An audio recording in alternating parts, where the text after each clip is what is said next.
Chapter 310. The plum garden was behind Guangxin Palace. The environment was quiet and secluded. Passing through the sky platform, they arrived at the wind-singing pavilion, which was where Sir Fan Jr. was recovering from his injuries. Although it was the emperor who had specially ordered him to stay in the palace to recover, and everyone in the palace knew how much Sir Fan Jr. had done for the royal family, it did not feel appropriate for a male official to stay in the palace for a long time. Fan Xian knew this, so he just stayed in the plum garden. As for the people from the other palaces who came to visit, he always used the excuse that he was not feeling well. At this time, a cheerful and somewhat naive noblewoman came up to the wind-singing pavilion with familiarity. She held a child in her hand, and a few serving girls followed behind her. Fan Xian was slightly surprised. Realizing it was Yi Guipin, he didn't say anything. Ever since he had woken up, Yi Guipin had brought the third prince here every day to sit. First, they were relatives. Second, he had saved the third prince's life in the Hanging Temple. She had used this as an excuse, so it was not good for him to stop her. Third, Fan Xian knew that this lady's intentions were sincere. "Auntie, didn't you say you didn't need to come? Why did you bring something today?" he said with a smile. According to etiquette, he had to call her lady. Last year, when he first entered the palace, Yi Guipin liked Fan Xian to call her auntie. She liked this kind of intimate form of address, so Fan Xian didn't insist. Today, the serving girls behind Yi Guipin were carrying a few food boxes. He didn't know what was inside. Soup made from cordyceps. Yi Guipin bowed to the two girls at his side and pulled a chair over without any regard for herself. She sat down beside Fan Xian and said, "It's not from the palace. Your family cooked it and had me send it over." Fan Xian made an "oh" sound and looked at the serving girls who were busy pouring the soup. Among them, there was one with familiar features. He smiled and said, "Xing'er has also come." Xing'er was the little serving girl who had taken him to various palaces to visit when he first entered the palace. She had not expected that Sir Fan Jr. would still remember her. Involuntarily, she blushed slightly and made a sound as small as a mosquito. This caused everyone to laugh. Yi Guipin jokingly scolded, "You're injured to this extent, and you still don't forget." Suddenly, she felt that she could not continue speaking, and so she smiled sweetly and stopped.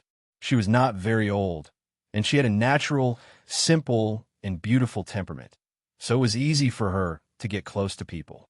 She turned her head and said a few words to Wanner, and then talked to Ro about family matters.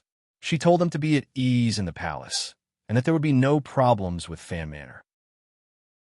The third prince, who was sitting beside her, appeared to be much more obedient than usual. He did not have the violent and arrogant attitude he had in the Baoyue brothel. He lowered his head with a bitter expression and did not say a word. He only occasionally raised his head and sneaked a glance at the patient on the bed. What happened in the floating temple had already made him let go of the anger he felt toward Fan Xian in the Baoyue house. After all, at that time, aside from his big cousin, no one else cared about his life or death, including his two brothers. They only cared about saving their father. At that time, if Fan Xian had not been there, he feared that his little life would have been cut short by the hands of that ninth-level assassin. No matter how precocious an 8-year-old child was, in the end, he was only at an age where he could judge who was close to him based purely on his likes and dislikes. The third prince looked at Fan Xian's pale face and thought of Fan Xian blocking in front of him at the Hanging Temple. Fan Xian's incomparably confident and heroic manner made him feel an indescribable sense of respect in his heart. Wanner glanced at the third prince and asked with surprise, "Third prince, why are you so quiet today?" The third prince laughed and said, "Sister Chun, it's nothing." Wanner became even more awkward and smiled. "It's as if you've changed into a different person." Yi Guipin glanced at her son with heartache and said, "If it wasn't for Fan Xian, I'm afraid this kid wouldn't even have his life. After such a big fright, it's best if he behaved himself." Fan Xian lay on the bed and couldn't turn his head. He could only watch these women and children talk out of the corner of his eye. With serving him, he slowly drank a bowl of soup made from cordyceps. When Xing took back the bowl, she quickly squeezed the palm of his hand. Her fingertips were incomparably soft and smooth. Fan Xian was slightly startled. He knew that this little serving girl would certainly not tease him at this time. He understood that Yi Guipin must have something to say to him in private. He paused and then said, "Wanner, take the third prince to walk around the garden. Sister, you should come as well." The sister-in-law and sister-in-law looked at each other and knew that he had something to say to Yi Guipin. They slowly rose and pulled the reluctant third prince into the depths of the garden. On the way, they also took the eunuchs and serving girls who served at the side. At this time, only Fan Xian and Yi Guipin were left in the wind-singing pavilion. However, it was not convenient for a young official to be alone with a young lady, so Xing conscientiously stayed behind. Fan Xian turned his head with some difficulty and glanced at Xing.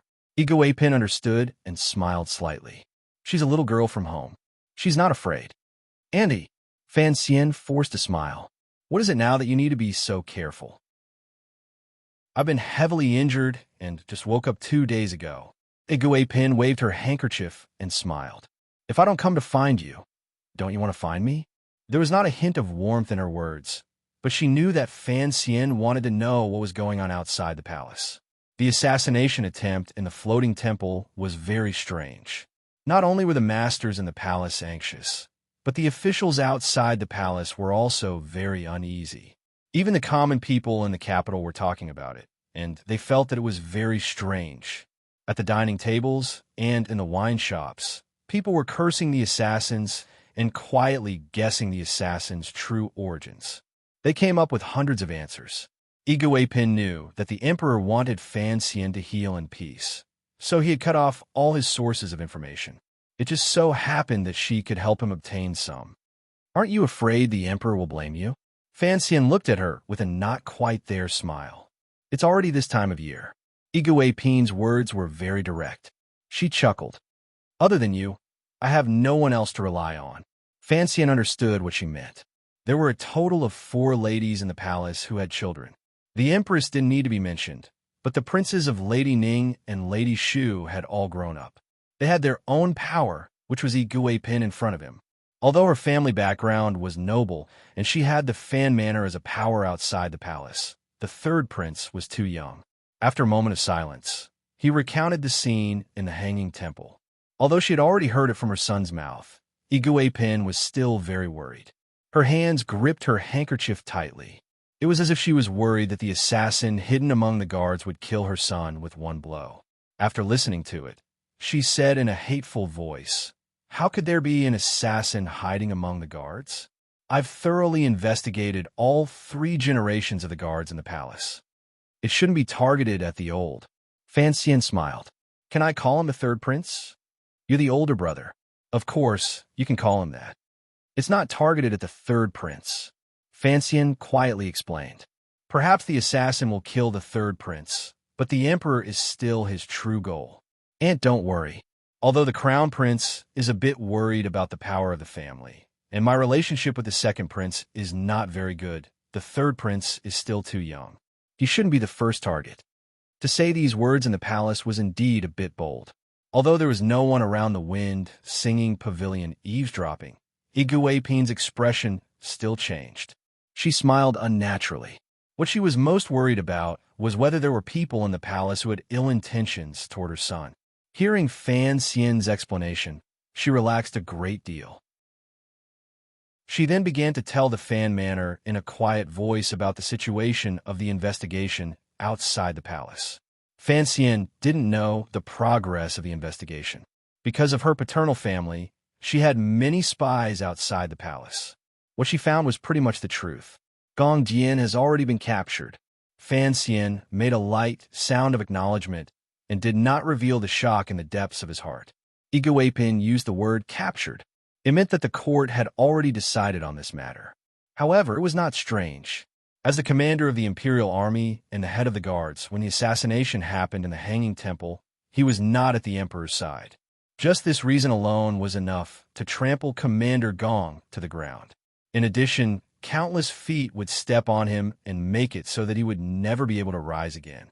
What Fan Xian was more interested in was what this extremely muddle-headed commander was doing at the time. He was in Luozhou, 40 li to the south of the capital.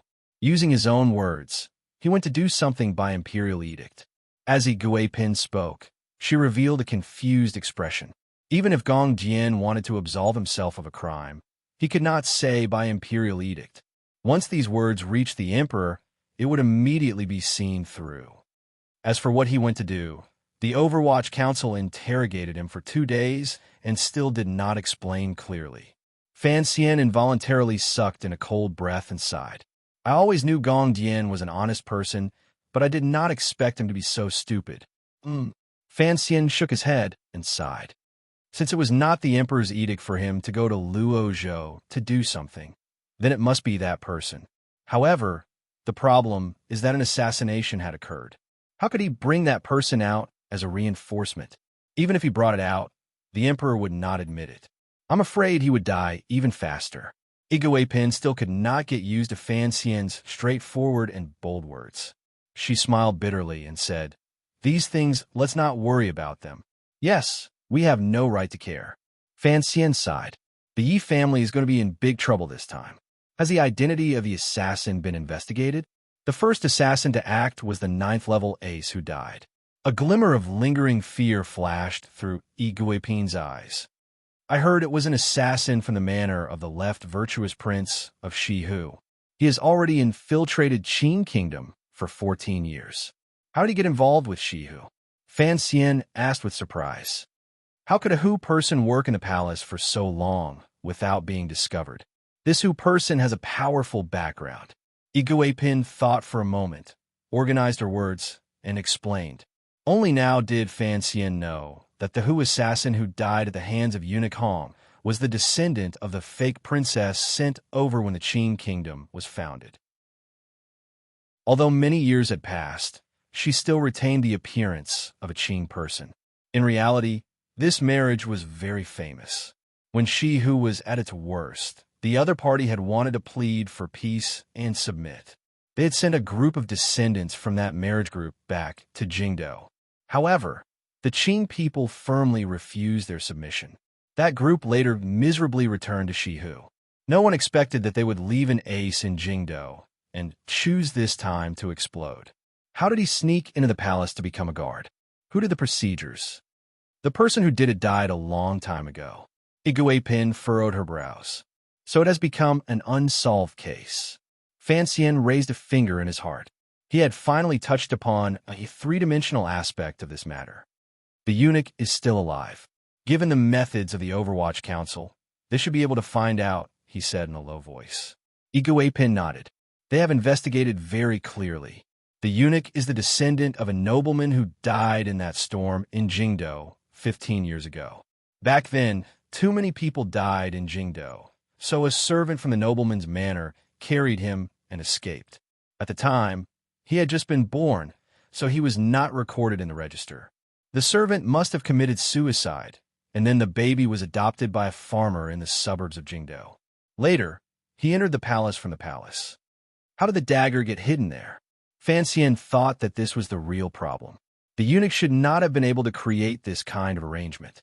Guipin's next words overturned Fan Xian's thoughts. 3 years ago, the eunuch was responsible for cleaning the top floor of the Hanging Temple before the Chrysanthemum viewing party. It was at that time that he hid the dagger. The Overwatch Council has already found the owner of the dagger and confirmed the time. Fan Xian furrowed his brows. Since the eunuch was a remnant of that bloody night 15 years ago, he knew that bloody night. It was done by the Emperor Chun Pingping and his father to avenge his mother. At that time, the largest nobles in the Qin Kingdom were all uprooted. Who knew how many people died in Jingdo? Even the Empress's family was cut down until not a single leaf was left, leaving her alone to guard the palace. Who knew what this eunuch's background represented? Shihu, noblemen. These people had the motive and courage to assassinate the emperor, but how did they get together? Did the Yi family have any reaction? Fan Xian asked seriously. What kind of reaction could there be? Guipin smiled and shook her head. Yi Zhong submitted 8 memorials asking for forgiveness. He did not dare return to Dingzhou and stayed in his manor. Even the guards in his manor were handed over to the Jingdo government to manage. He was careful and cautious. Let's see how the emperor handles this. The emperor, Fan Xian, also smiled. Let's see if Yi Luyan returns to Jingdo. The two of them were about to say something when they suddenly heard faint voices coming from the corner of the plum garden. They fell silent and began to talk about other things. First, Fan Xian expressed his apologies to Duke Yi's manor for what had happened to the Baoyu brothel. Igui Pin, on behalf of the House of Duke, thanked Fan Xian for his bravery in disciplining the children. He had prevented the future of the House of Duke from slipping into an unpredictable abyss. The host and guest chatted happily and then said their goodbyes. What did they say? Wanner watched Igui Pin lead the third prince out of the garden. She curiously asked, "This lady has always been happy in the palace. Why does she look so nervous today?" Fan Xian smiled and said, "The child is grown up. As a mother, how can I still be like before? When we have children in the future, you'll understand." Lin Wanner's expression became awkward. She then remembered that her stomach had not moved. However, her husband was injured, so she couldn't say much. She could only force a smile and change the topic. "How is it outside? Has it turned the world upside down?" Fan Xian quietly told them the news Igui Pin brought. He glanced at the eunuchs and serving girls not far away and said, "The wind is a bit cold. Let's go back to the room." They knew some things were not convenient to say in front of the palace servants. Wanner and Ruo nodded and ordered the eunuchs to come and lift the bed. After returning to the room, Fan Xian laid down on the large bed. He opened his eyes and looked at the top of the bed. No one knew what he was thinking. A moment later, he finally said, "What do you think will happen to the Yi family this time?" There was no one in the room, so he had nothing to fear. He directly said, "Gong Jian must have received an edict to go to Luozhou, and it was definitely not an edict from the emperor. Otherwise, if Gong Jian cried out, even the emperor would not be able to resolve the situation." He felt a chill in his heart. Although this move is a bit absurd, it is very effective. The Empress Dowager secretly ordered Gong Jian to go to Luozhou. As the commander of the royal guards, of course he had to go. But there was an assassin in the floating temple. If during the trial, Gong Jian still insisted that the Empress Dowager secretly ordered him to leave the capital, then it would be the same as announcing to the world that the Empress Dowager wanted to kill the emperor. If Gong Jian does not want his entire family to be wiped out, then he will have to keep his words to himself. That would be a big loss. Lin Wanner and Ruo were both smart people. Of course, they did not think that the Empress Dowager had arranged for the floating temple incident. Wanna looked worried. "You're saying that Gong Jian going to Luozhou was arranged by grandmother and the emperor?" Fan Xian grunted. Ruo furrowed her brows. "Why would they do that?" Fan Xian laughed coldly. Gong Jian is the commander of the royal guards, and he is Yi Zhong's disciple. This time, he is unlucky. The Yi family will follow suit. Wanner was worried about her good friend, Yi Ling. She sighed. The Yi family has always been loyal. Why would the emperor? She did not finish her sentence, but everyone understood. Fan Xian sighed and said, "If the emperor did not doubt the Yi family's loyalty, of course, he would not choose to do this. But now that he has doubts, he can only choose to have the Yi family stand to the side. At least, the important area of Jingdo cannot be guarded by the two brothers. The most important thing is that the Yi family has the only great-grandmaster in Qing Kingdom on the surface. As long as Yi Luyan does not die, he will not be able to touch the Yi family. That is why he used such a sinister move. It is a move that will lose the dignity of the royal family." Fan Xian sighed. Are they not afraid of disappointing the hearts of the officials? Why would the emperor suspect the Yi family? It is simple, Fan Xian explained. The emperor arranged the marriage between the second prince and Yi Ling. If Yi Zhong had seen clearly enough, he should have rejected the marriage at the time. Even if he approved of this marriage, he should have immediately asked to resign from his position as commander of the Jingdo garrison, not to mention retirement. Even if he was transferred to the border defenses, it would have made the emperor feel more at ease. And he did neither of these things, so Lin Wanner and Ruo nodded sadly. Ruo couldn't help but say, "There are so many twists and turns in this. When I was in northern Qi, I guessed that this day would come, Fan Xian said. I just did not think the emperor would use such a petty method. Wanner suddenly said, it looks like the assassination in the Hanging Temple was something the emperor expected. Fan Xian looked at her and nodded. I just don't know if everything is in the calculations, or if His Majesty had only planned one of them. Lin Wanner looked back into his eyes and slowly said, the emperor does not like to take risks, so, at most, he will set a fire. The husband and wife looked at each other silently for a long time. It seemed that they were both afraid. If the fire in the Hanging Temple was arranged by the emperor, then who arranged the subsequent chain of attacks? Fan Xian slowly closed his eyes. In a quiet voice, he said, the assassin's plan is too clever. So clever that I don't believe this is a plan that one organization, or perhaps several organizations, could come up with. It was just a coincidence, he continued. He continued to say, the assassins who were hiding in the palace suddenly realized that the situation in the floating temple was very suitable for them to suddenly explode. So, without any discussion and without any premeditated planning, a series of assassinations suddenly erupted. In the end, he said to himself, it is clear that this is a trap. It is a trap that completely exceeded the emperor's expectations. In a gloomy building not far from the palace, Chun Pingping sat in his wheelchair and didn't say a word. The 7 heads below him were also silent. They didn't know what to say. The emperor was assassinated. Other than the imperial army, who had to bear the greatest responsibility, the Overwatch Council also had to bear the consequences. If the commissioner, who was lying in the palace, had not saved the situation, perhaps the Overwatch Council would have been like the Yi family, waiting for the palace to need them. Yin Bingyun, who had officially become the head of the 4th Bureau, coldly opened his mouth and broke the silence in the secret room. The assassin buried among the guards in Shi Lake, the eunuch who survived the bloody night 15 years ago, and the brother of the legendary Sigisword. It is impossible for these people to come together to plan such a situation.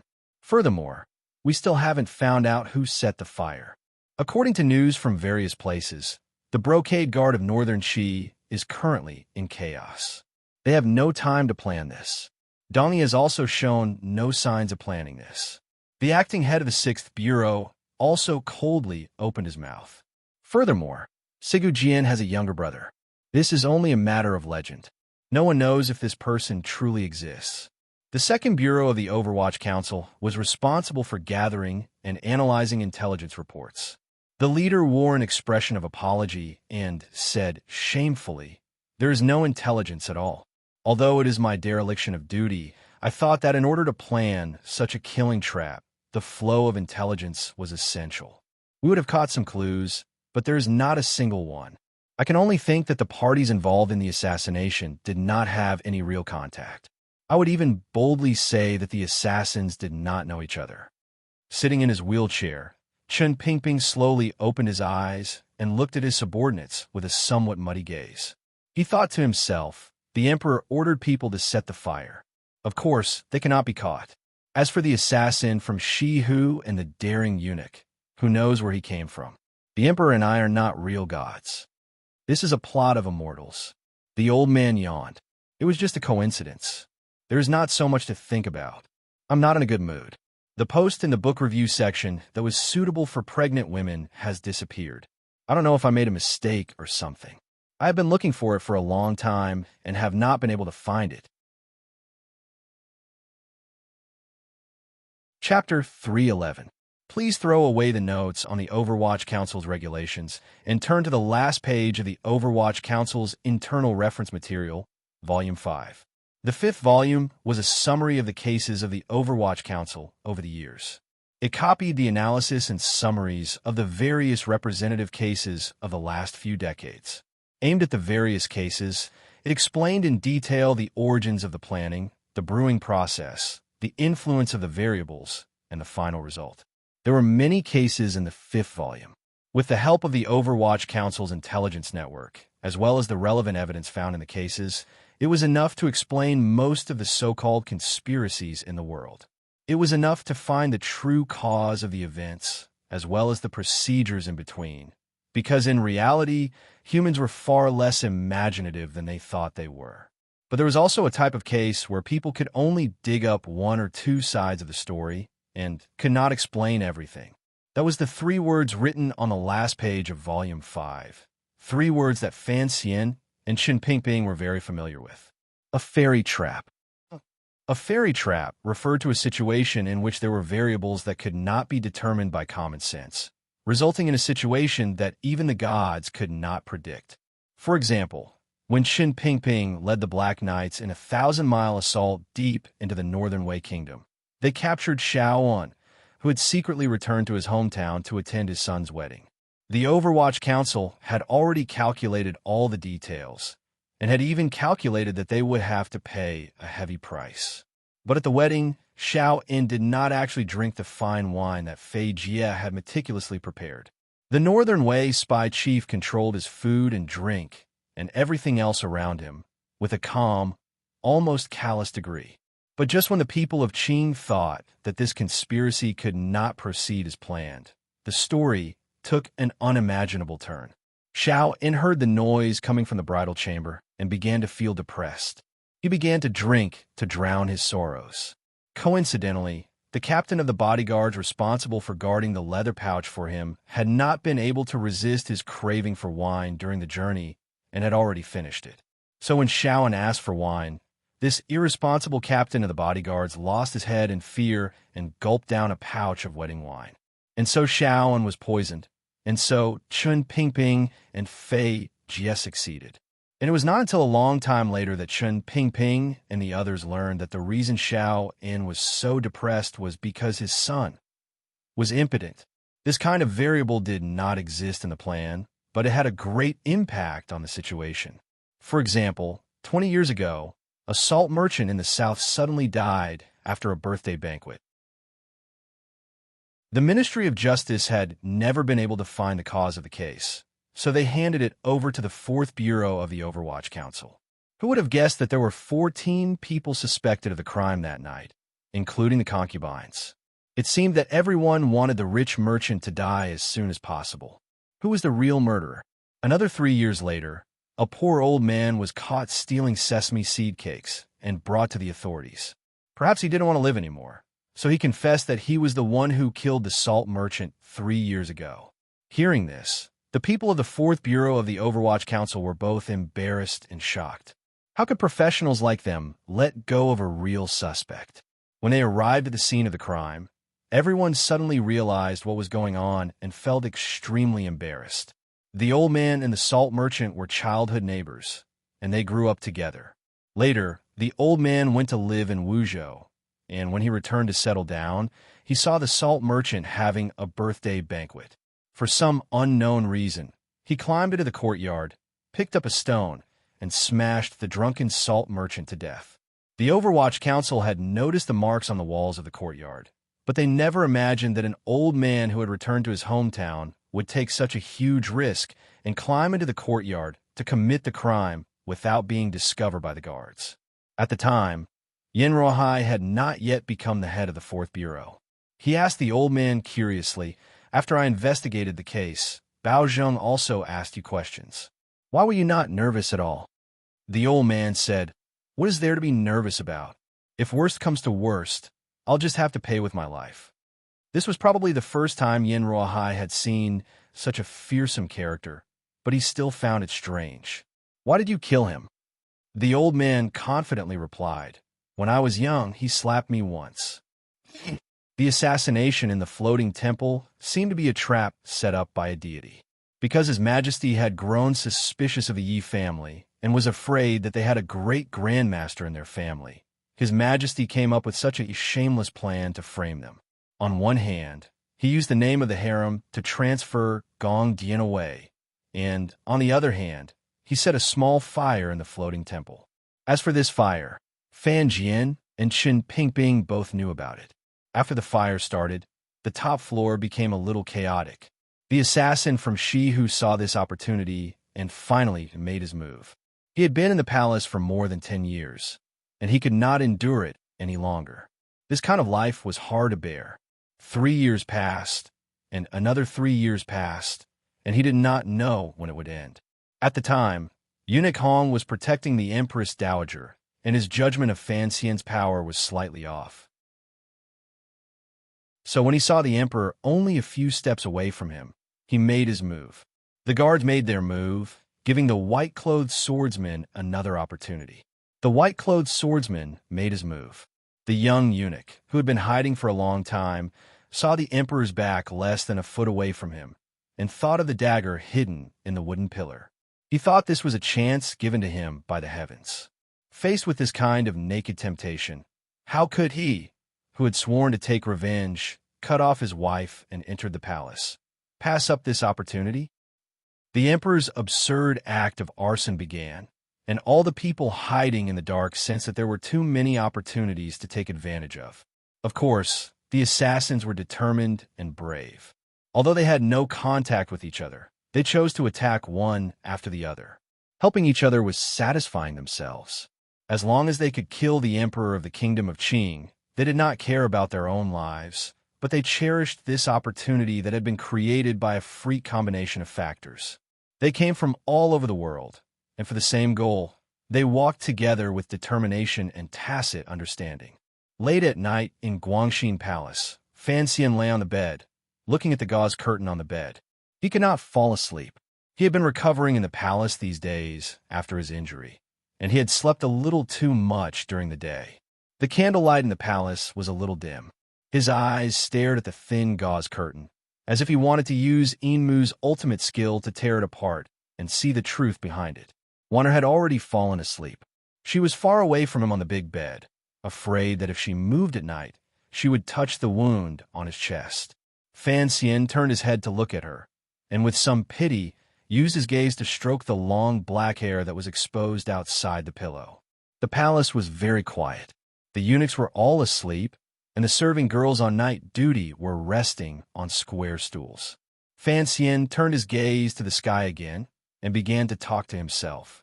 His lips opened and closed slightly, but he did not make a single sound.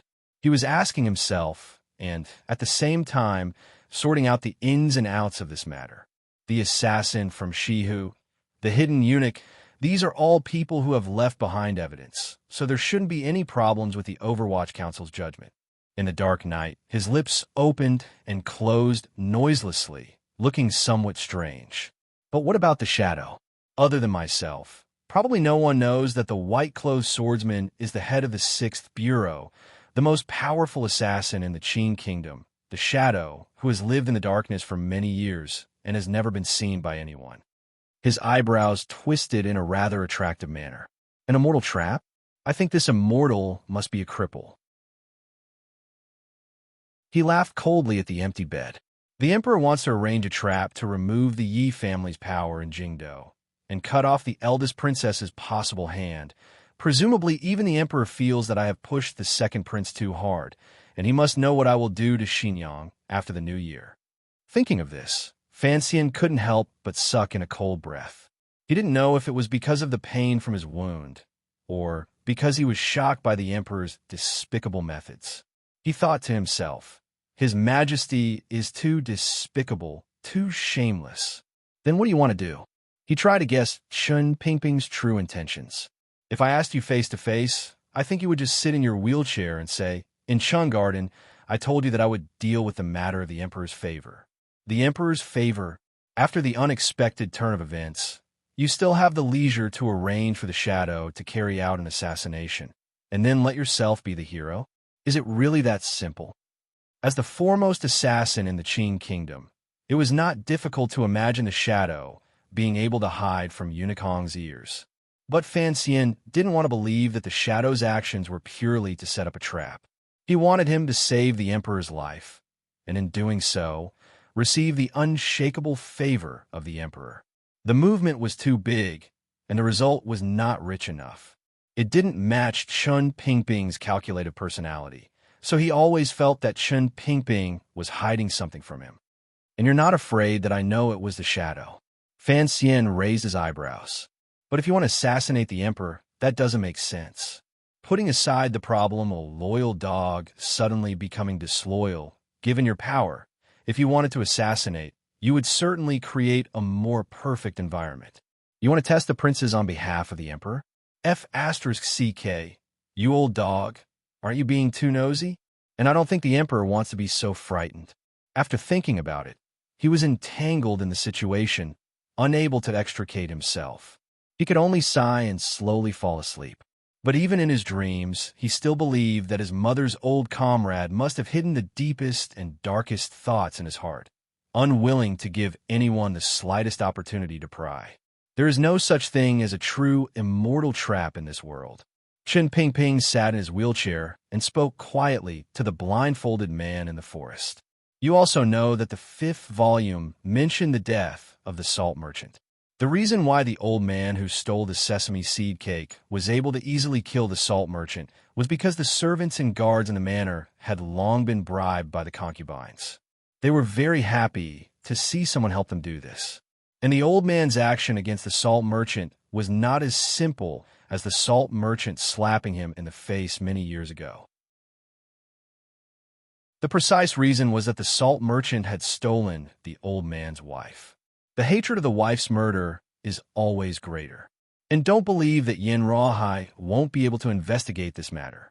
In reality, you and I both know that he was blinded by the 50,000 Liang banknotes that the salt merchant's concubines gave him. So, the old cripple concluded. There is no such thing as an immortal trap.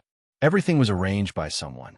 Even if there were variables that coincidentally appeared, they were all within my control. If I couldn't control them, the emperor would already be dead by now. Wu Zhu coldly said, there is no such thing as a complete immortal trap in this world. I admit that the existence of the Western Hu assassin and the little eunuch almost messed up my entire plan, but fortunately, it did not fundamentally affect the emperor's safety. From your tone, I can't tell that you are sufficiently loyal to the emperor. Chen Pingping smiled. I am loyal to the emperor, but for the emperor's true benefit, I don't mind the emperor being frightened a little. What is true benefit? A sufficiently mature successor? Perhaps it was only in front of an old acquaintance like Chen Pingping that Wu Zhu would speak as much as he did today. Planning, Chen Pingping said seriously. Chen Pingping said sternly. Politics is a process of planning. If your majesty wants to drive the Yi family out, just a fire is far from enough. Do you think that if the emperor knew the truth of the matter, he would believe your explanation? Wu Zhu asked coldly. Chen Pingping shook his head. As long as it is beneficial to the emperor, whether or not I am believed is not important. Wu Zhu believed that he and Fei Jia were both such old perverts. In a quiet voice, he said, your emperor almost died. Chen Pingping was very used to this treasonous form of address. It had been like this for many years. Wu Zhu would never address him as His Majesty like ordinary people did.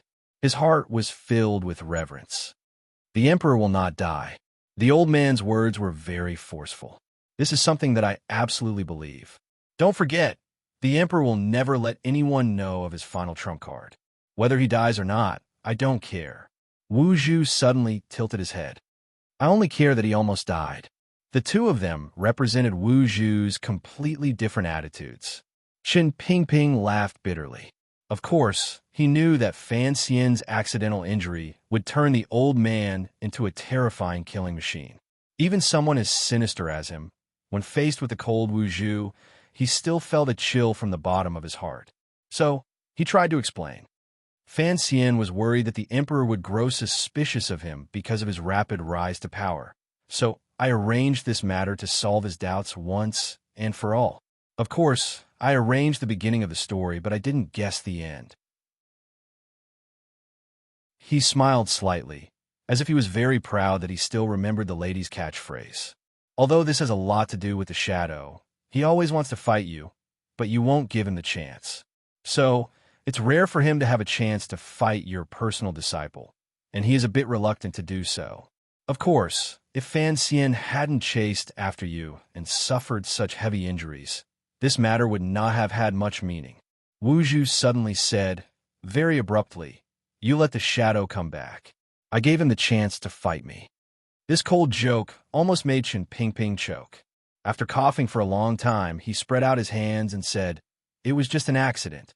Wu Zhu said straightforwardly. If it was an accident, why did he already escape before I came? Chun Pingping's wrinkled face was full of a bitter smile, and he coughed a lot before he calmed down. This was my arrangement because I was worried that you would be unhappy and let something happen to him.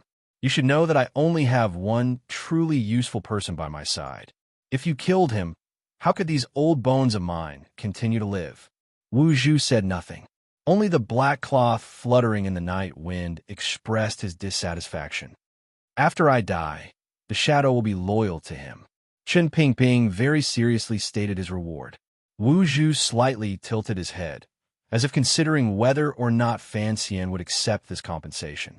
After thinking for a while, based on his judgment, a person as lustful as Fan Xian would certainly be interested in a 9th-level super-strong assassin. He was silent for a while, and then said, "You found me in the south, saying that there was something fun to show me in the capital. Is this the show?" Fan Xian always said that you were playing in the south, and I thought he was lying to me. "I didn't think you were really in the south," said Chun Pingping. "What a coincidence." Chun Pingping suddenly leaned forward. "I was going to let you watch the show, but I underestimated Fan Xian's power, and I underestimated Fan Jian's shamelessness. That old man knew that the fire was set by His Majesty, and so he rushed Fan Xian upstairs to save His Majesty." The old man laughed shrilly. "It's a pity that you didn't see it." Wu Zhu slowly raised his head. "You want to kill the Empress Dowager?" Chun Pingping shook his head. "After all, the Empress Dowager is Fan Xian's grandmother. Furthermore, although she watched from the side as the matter of the young lady happened and did not lend a hand to Taiping Courtyard, she did not personally participate in this matter. Up until now, what I have found is not enough to explain anything." Wu Zhu shook his head. "In the future, if you find something, or if I find something, no matter what Fan Xian does, I will do it." Chun Pingping knew what kind of determination and strength the words, "I will do it," represented, but he still shook his head firmly. Old 5. Although you are the most terrifying person in the world, you still should not underestimate the true strength of a country, a palace. And since I am the director of the Overwatch Council, I must consider how the kingdom of Qing can be safely passed down. Don't forget, this is also the lady's last wish. He smiled. "So I will do these boring things. So what were you going to show me?" Chun Pingping suddenly sighed, and his voice sounded a little lonely. "Since this show has not yet begun, let's not talk about it now." Wu Zhu's reaction was not like that of an ordinary person's. It seemed that he had no interest in asking questions, and quickly turned around, ready to disappear into the darkness. "We haven't seen each other since you took the young master to Danzhou." Chun Pingping suddenly sighed behind him. "We haven't seen each other in 17 years, and you're leaving so soon?" Wu Zhu paused and said 2 dry words. "Take care." Then he really did disappear into the darkness. Given Wu Zhu's power and temperament, for him to say take care was already a miraculous thing. At least, Chun Pingping felt a glimmer of warmth in his heart. The old servant of Chun Garden came over and pushed his wheelchair into the room. Chun Pingping seemed to be thinking about something. Suddenly, he let out a sigh of satisfaction and said, "Tell me, to be able to successfully lure those 2 extremely patient guards and eunuchs into action, do I count as a very powerful person? But I have to thank that assassin from Shihu. If he had seen Fan Xian go upstairs, he would have continued to lie in ambush, and this would have been very boring." The old servant smiled bitterly. "The director's calculations are flawless." Chun Pingping sighed. "I was born to be busy, and I never forget to pull out the nails for His Majesty. How could I compare to His Majesty?" He stayed in the palace for a few more days, until the frost grew colder, and there were signs of snow falling in the sky. At Fan Xian's strong request, the Emperor of Qing finally allowed him to go home. After the rescue in the floating temple, anyone with eyes could see that Fan Xian had recovered from his injuries in the palace. The Emperor was furious. From all these details, he found that Fan Xian had not only recovered to his original state, but it was even better than before. After all, he had used his own body to block a fatal sword. Even if it was an act of seeking favor, It was a favor that he had exchanged his life for. Not many people will be jealous of him. They were just jealous. On the day Fan Xian left the palace, all the palaces sent him generous gifts. Even the Empress was no exception. The gifts from the second prince's mother, Lady Shu, were especially generous. Rumors spread through the palaces. Other than Ning Kai, who was generous, and Yi Guipin, who was close to the Fan family, no one dared to look down on this matter. Even the Empress Dowager had given Fan Xian the evil bead, which she had used for over a decade, so the concubines did not dare to be careless. Fan Xian was half lying in the carriage. Although the wound on his chest had not completely healed, he could at least turn over a little. He lifted a corner of the curtain and looked at the perfectly round pearl in his hand with the help of the sunlight. He narrowed his eyes and thought, could it be that the real grandmother has finally accepted my existence? Along the way, Lin Wan and Vo were the happiest. After staying in the palace for so many days, they were rather bored. Furthermore, Fan Xian's wounds were getting better each day, which made them feel much more at ease. The carriage arrived at the front gate of Fan Manor. Between the two stone lions, wooden boards had already been laid on the steps. The gate of Fan Manor opened wide, as if welcoming an imperial edict, and carefully ushered the carriage in. Normally, a carriage could not enter the manor directly from the front gate, but the young master was so injured that it had to be arranged properly. The carriage drove directly to the back of the manor, and Tung Zijing and a few others carefully lifted Fan Xian down. Cece carefully guarded him. She did not have the right to enter the palace, and had been worried sick at home. Fan Xian looked at her blushing cheeks and laughed a little. He turned his head and saw his father and Lady Lu. He saw the faint concern in his father's eyes, which was feigned calmness, and his heart warmed. He said quietly, "Father, I'm back. What the old cripple wants to do will be revealed in the 7th volume of Emperor of the Dynasty. The 6th volume is called Pleasure Before the Palace. Of course, after this, the old cripple will stay in the Chun Garden to look at the beauties and not come out for 10,000 years. The true reason for the assassination in the Hanging Temple will not affect Fan Xian's happy life in any way. Of course, this paragraph does not count. To be continued. If you want to know what happened next, please go to www.cmfu.com. There are more chapters. Support the author and support the original reading.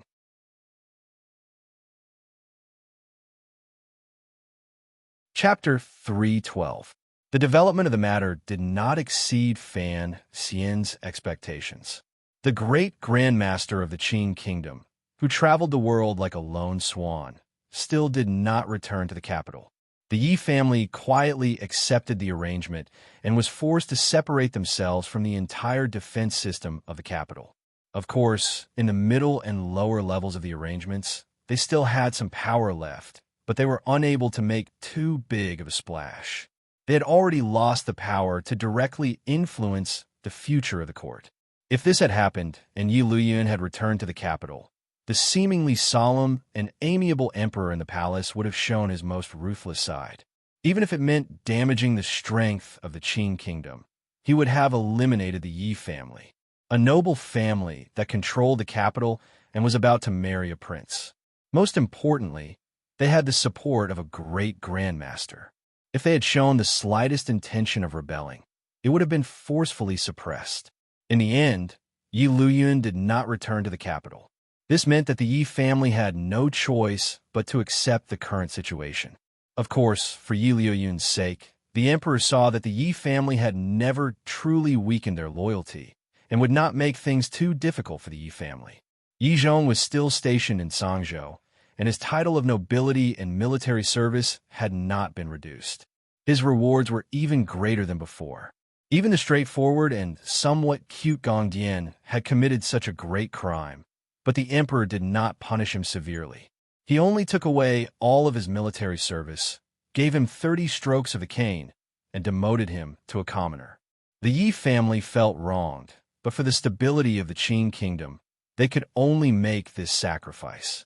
Fortunately, they could use this opportunity to leave the capital, a place of trouble, and it was not necessarily a bad thing.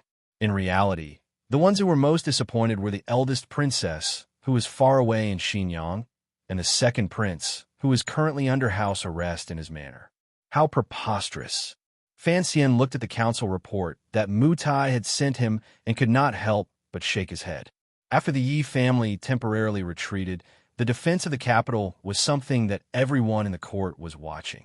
The position of commander of the Jingdo garrison had fallen into Qin Heng's hands, and the most important position, the commander of the imperial army and the minister of the imperial bodyguards, which had always been held by one person, had been split in two by the emperor. The minister of the imperial bodyguards was temporarily vacant. According to the news from the palace, it should be Eunuch Hong who was temporarily in charge, and the commander of the imperial guards was actually the first prince. Fan Xian was referring to the emperor's appointment. In the history of this time and space, there had never been a precedent of a prince taking the post of commander of the imperial army. Why? It was precisely because he was afraid that those audacious princes would use their soldiers to rebel. However, the emperor had given the position of commander of the imperial army to the great prince.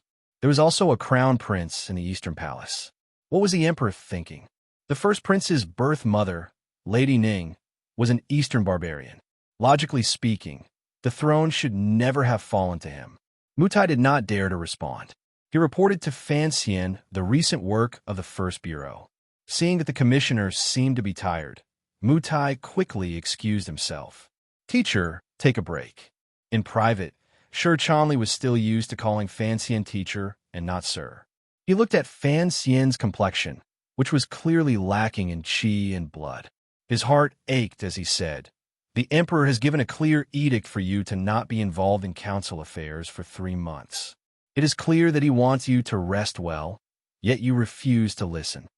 His teacher was very fond of him, and, as a student, he felt a little proud of himself. Fan Xian shook his head and jokingly scolded him. "Why don't you stay at Baiyue brothel? Why do you come to my study every day?" Shi Chanli gave a wry smile and said, "That place, it feels wrong to stay there." Fan Xian laughed and chased him out. He also told him to call Deng Ziyu in. Deng Ziyu entered the study, and Fan Xian's face immediately became serious. He asked, "What is the council's conclusion about the white-clothed assassin?"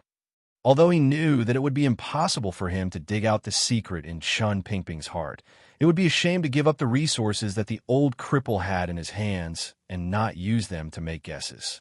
Deng Ziyu shook his head and said, "Although the emperor called out the assassin's identity in the Hanging Temple," he gave a wry smile and said, "Sir, you know that the emperor is not a martial artist. His words cannot be trusted. Sigu Jian did have a younger brother, but he has been missing for many years. Everyone is guessing whether or not he was killed by Sigu Jian when he took over Dongyi. So, the council has been very careful in expressing their opposition." Fan Xian was a little surprised. He was surprised that the Overwatch Council did not get rid of this tale under Chun Pingping's guidance. Or was it that Chun Pingping was confident that the Shadow's true identity could not be guessed, and so he did not do anything? But Deng Ziyu said the second, but with embarrassment on his face. "Since your majesty has said that he is Sigu Jian's younger brother, as officials, it is not appropriate for us to directly object. Particularly, we do not know if your majesty's casual words will affect the movements of the court in the next few years." Fan Xian laughed. The Qin kingdom loved martial arts, and everyone knew that. Last year, when he was assassinated on Yalan Street, the emperor used this opportunity to send troops to the north and take back a large piece of land. Now, all of the officials were used to the emperor's habit of finding excuses to go to war, and they did not dare to try to be clever. As for the matter of the Hanging Temple, Fan Xian should have personally gone to the Overwatch Council to interrogate the eunuch and look at the assassin's body. But he knew how muddy the waters were, and he was still thinking about whether or not he should get too involved. Another reason was that, in his current physical condition, none of his family, including his father, would allow him to leave the manor. He did not dare to leave. Young Master Fan, who valued his life as much as gold, had lost all of his jinqi. He did not know when he would be able to get it back. He was extremely disappointed, and he was especially careful about his own safety. Of course, Fan Xian would not reveal his true situation to anyone. The door to the study was pushed open with a creak. The guards outside did not respond. Fan Xian lay on the bed and turned his head to look. It was indeed Wan and his sister. Deng Ziyu saw the faint anger on the faces of his wife and daughter, and he knew it was time for him to leave. He bowed and respectfully retreated. Fan Xian wanted him to tell Bing Yun to come to the manor, but he did not have the opportunity to do so. You said you would take care of yourself, but you just don't want to. The sister-in-law and sister-in-law worked together to change his dressing and feed him medicine. They also tried to persuade him. Fan Xian gave a wry smile and said, "Maybe it's because I didn't think of a good name. I can't stay idle." Not only could he not stay idle, ever since Fan Xian left the palace and returned home, the Fan Manor became the busiest place in the capital. Every day, officials from the 3 departments, 3 temples, and 6 ministries came to visit the commissioner. Countless nobles came to visit, and officials, regardless of faction, all came to show their goodwill. On the South Street in front of the Fan Manor, the black carriages were like clouds, and the gift boxes were like dragons. The people who came to the Fan Manor gave him all kinds of precious medicine. There was no way Fan Xian could eat all of it by himself. Aside from the truly valuable ingredients, the rest were given to the Baiwa brothel. The assassination in the Hanging Temple made Fan Xian once again the most powerful official in the Qin Kingdom. Compared to his sudden rise to become the commissioner of the Overwatch Council, this time he had saved the emperor as a cornerstone. He appeared to be much more solid and stable, which made the officials of the Qin Kingdom secretly fear him. The officials were not blind or deaf. After Fan Xian was injured, he was kept in the palace for many days. And according to the news from the palace, the emperor did not sleep much the night Fan Xian was treated. Only Chun Pingping, the lonely old man, could compare to the emperor's favor. Many people were carefully trying to curry favor with the Fan Manor, but in their hearts, they were not completely convinced. Especially the brave young people. They could not help but be jealous of Fan Xian's good luck. When the emperor was assassinated, why were they not by his side? This time, the family earned a lot of money. Fan Xian was speaking seriously, and he was not joking. In his previous life, if a county was sick, it would cost at least tens of thousands. Furthermore, he was a high-ranking official in the Qin Kingdom, where bribery was becoming more and more common. "It's been hard on you, master." Lin Wanner smiled lightly and fed him some medicine like she was coaxing a child. She was of noble birth and did not care about the flattery of the officials. Fan Xian, who was recuperating, was not in the mood to receive the officials who claimed to be there to see him, but were actually expressing goodwill. These officials all had their own backgrounds, so Minister Fan could only suffer. Other than routine ministry work, most of his time was spent greeting the guests. Fan Ro complained, "These people came once, and they took turns to come again. Aren't they afraid of annoying me? All the officials are fine." Lin Wanner suddenly thought of something, and her face showed admiration. She looked at Fan Xian and smiled. "The scariest one is the royal doctor. That old man is a very patient man. He came 4 times, and you refused to see him. In the end, even the emperor sent word to him that you would not go to the Imperial Academy of Medicine, but he still refused to give up. As a matter of fact, I heard from Master Tongue that the royal doctor came again today. He is sitting in the study room, and he refuses to leave. A cup of tea has turned into water, and he pretends not to see Master Tongue's expression." She sighed. "What a powerful man." Fan Xian laughed bitterly.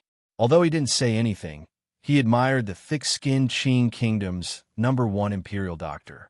That night in the palace, the royal doctor had no confidence in his medical skills, but that did not affect his decision to stay in Guangxin Palace and secretly learn from him.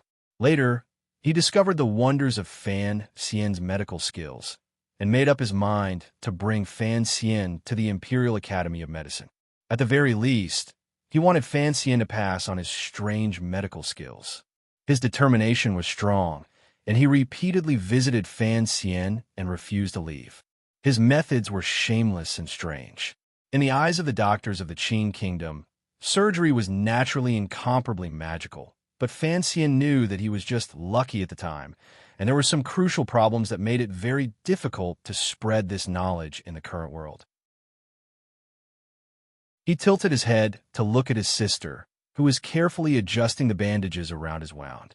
He suddenly thought of a possibility, but immediately shook his head. The three of them were alone in the study room, and the atmosphere was just right. Unexpectedly, someone gently knocked on the door. Fan Xian furrowed his brows. "A guest has come to visit," the servant outside the door reported respectfully.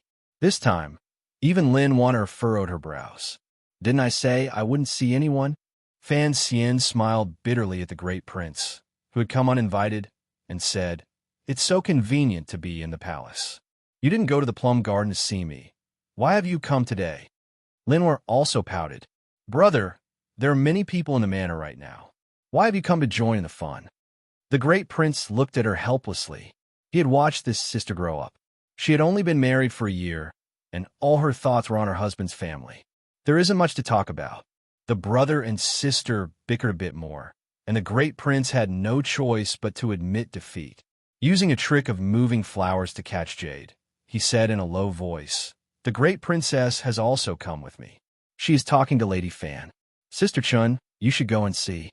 The great princess he spoke of was the woman who had come all the way from northern Qi for a marriage alliance. Fan Xian was slightly surprised. He hadn't thought that the man and woman had cultivated such feelings before marriage, and that the palace allowed them to come and go as a pair.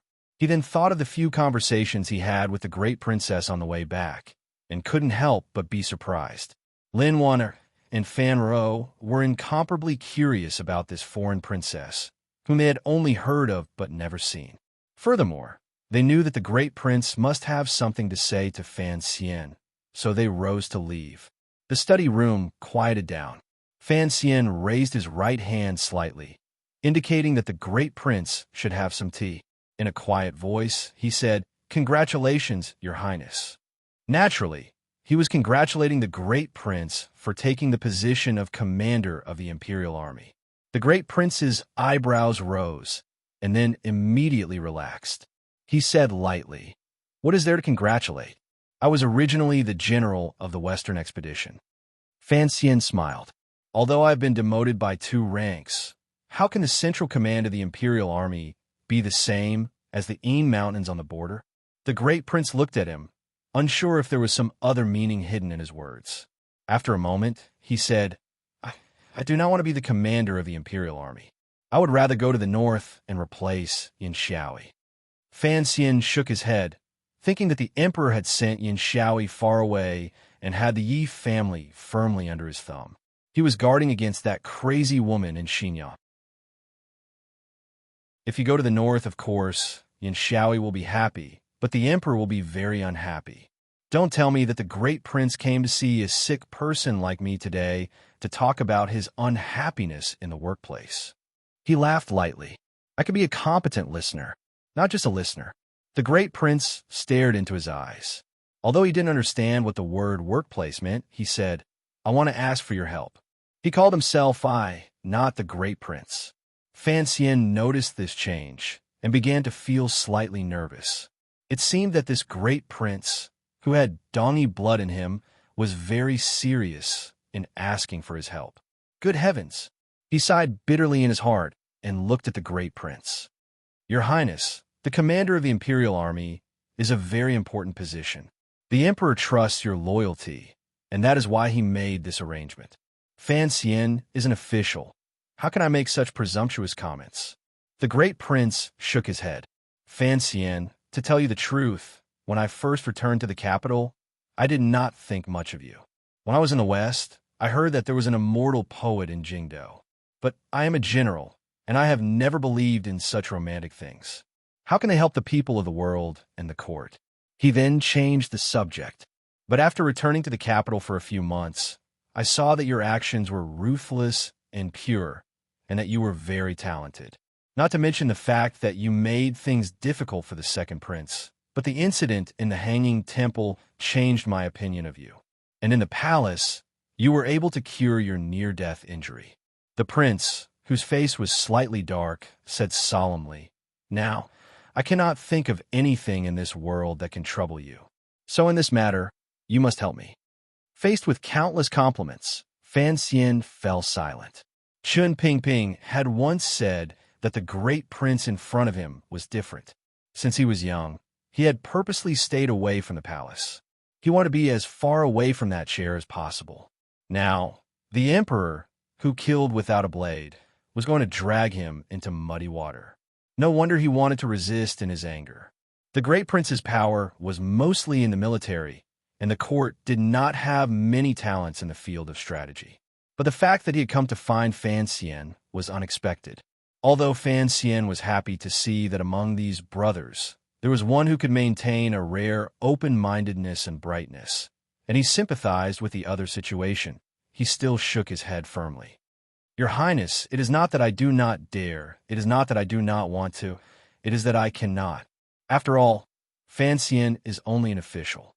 The Overwatch Council cannot meddle in the affairs of the court." The great prince sighed. His visit today was a bit presumptuous and even risky. But looking around the capital, other than Fan Xian, who else could he go to? Could it be that in the end, he could only go to Qin Garden again? The emperor has made up his mind, and no one can change it. "I think your Highness does not need to go to Qin Garden again. But I am a bit curious. Your Highness, what decision did you make today? In your eyes, I don't think I'm a kind and benevolent official." Fan Xian seemed to be able to guess what he was thinking.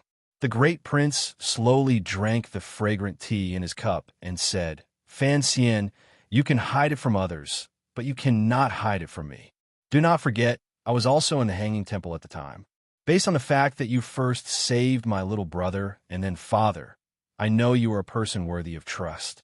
Fan Xian was silent. He did not think that the values formed in that world would make the emperor and the great prince both have a strange kind of trust in him. The great prince came today to express his attitude to the Overwatch Council. At the same time, he hoped to get some useful hints from Fan Xian.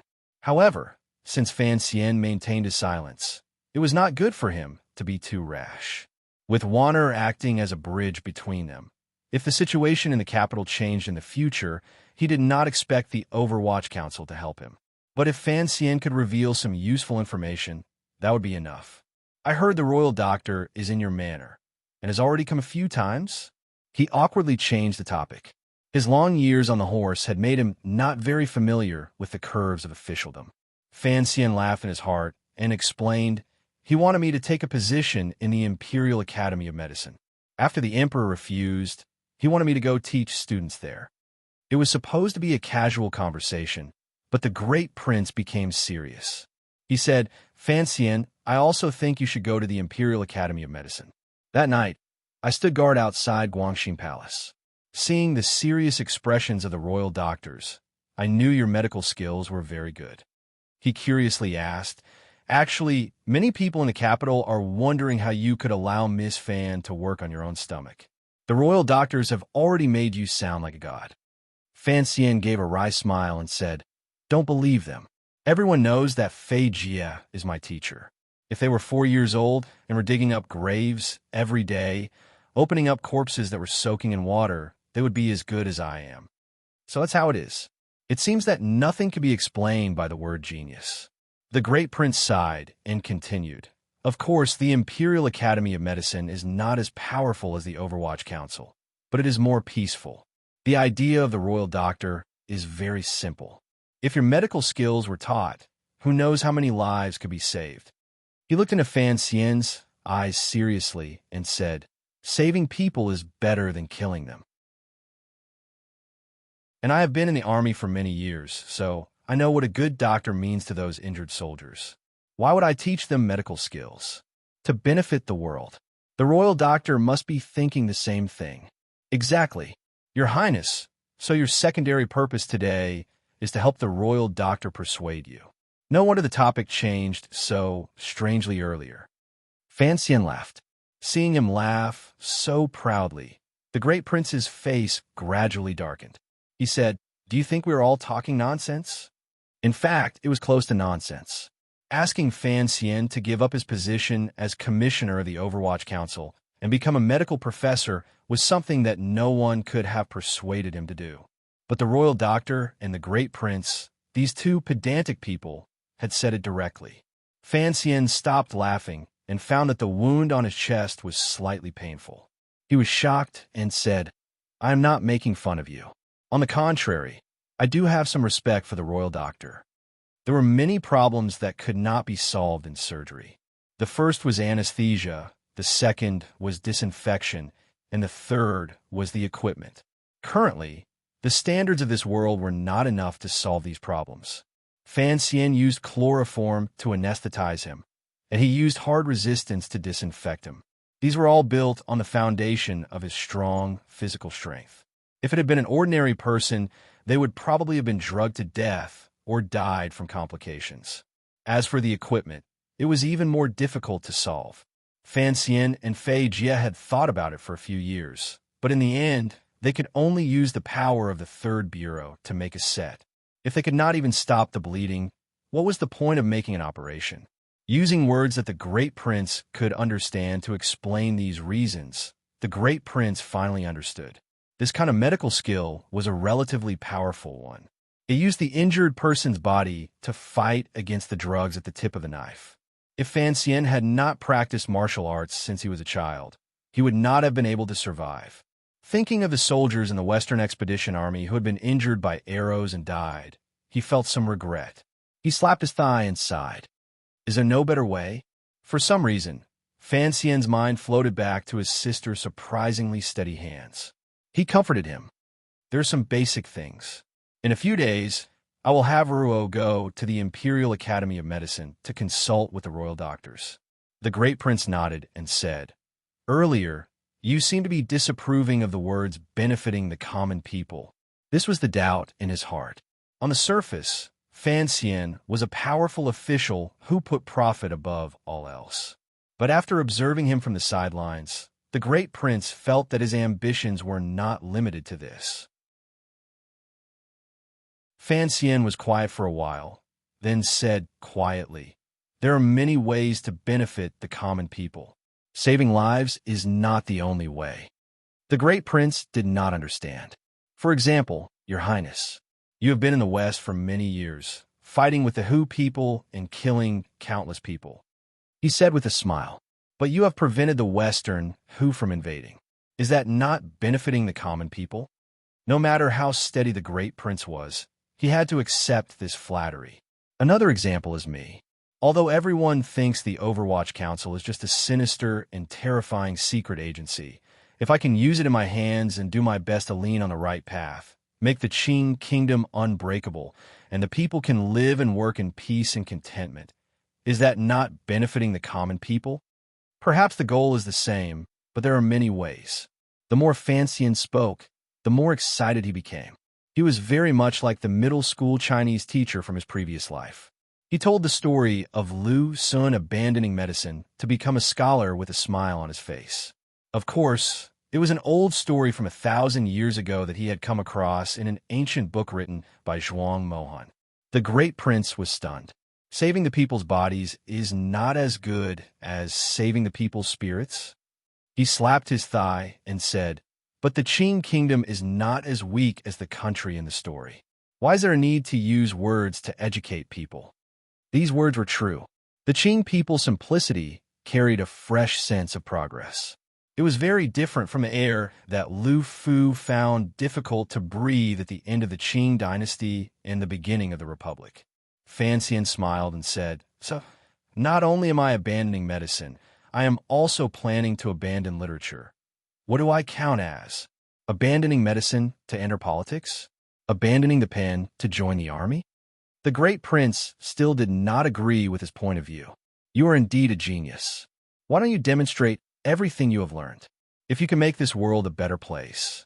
Fan Xian waved his hand with some difficulty and said, "Most people want to change this world, but very few people want to change themselves. Note one. I thought that we should reform ourselves first. Decades ago, there was once a woman who wanted to change this world. In the end, she died. Fan Xian did not want to follow in her footsteps. He was more afraid of death and more selfish." As they spoke, A clamor suddenly came from outside the window. The sound was joyous. The great prince glanced at him and said with a smile, "Looks like the edict to reward you has finally come." Fan Xian smiled self-mockingly and didn't say anything. Hidden in his clear eyes was only worry for his own body. That was all. He did not rush to worry about the world. Note 1. This is a QQ signature that I happened to see. At the time, I thought it was very interesting. I immediately thought of countless Qing Chuan, Ming Chuan, Tang Chuan, and other worlds. Fan Chuan will not walk the path of changing the world. One reason is that I am lazy, and he is also lazy. The second reason is that he is too damn diligent. The third reason is that my level of knowledge in certain areas is very poor. I can't write it. For example, surgery. I really don't know how to do it. If there is something absurd and laughable, please just laugh it off and forgive me. P.S. No more P.S. I ran away in tears. I copied a poem and put it here. It will be used later. A dream of glory, half a piece of scholarly papers. The waves of the sea are thousands of zhang. The hooves of horses shatter the frost of the forbidden street, listening to the rooster sing several times. Dusty clothes, the heart of the Jianghu. Out of the royal phoenix net, admiring Qi Shouyang, sighing that Han Peng did not end. Early in the paper, the demonic form. Author, Wang Yuaning. The above does not count.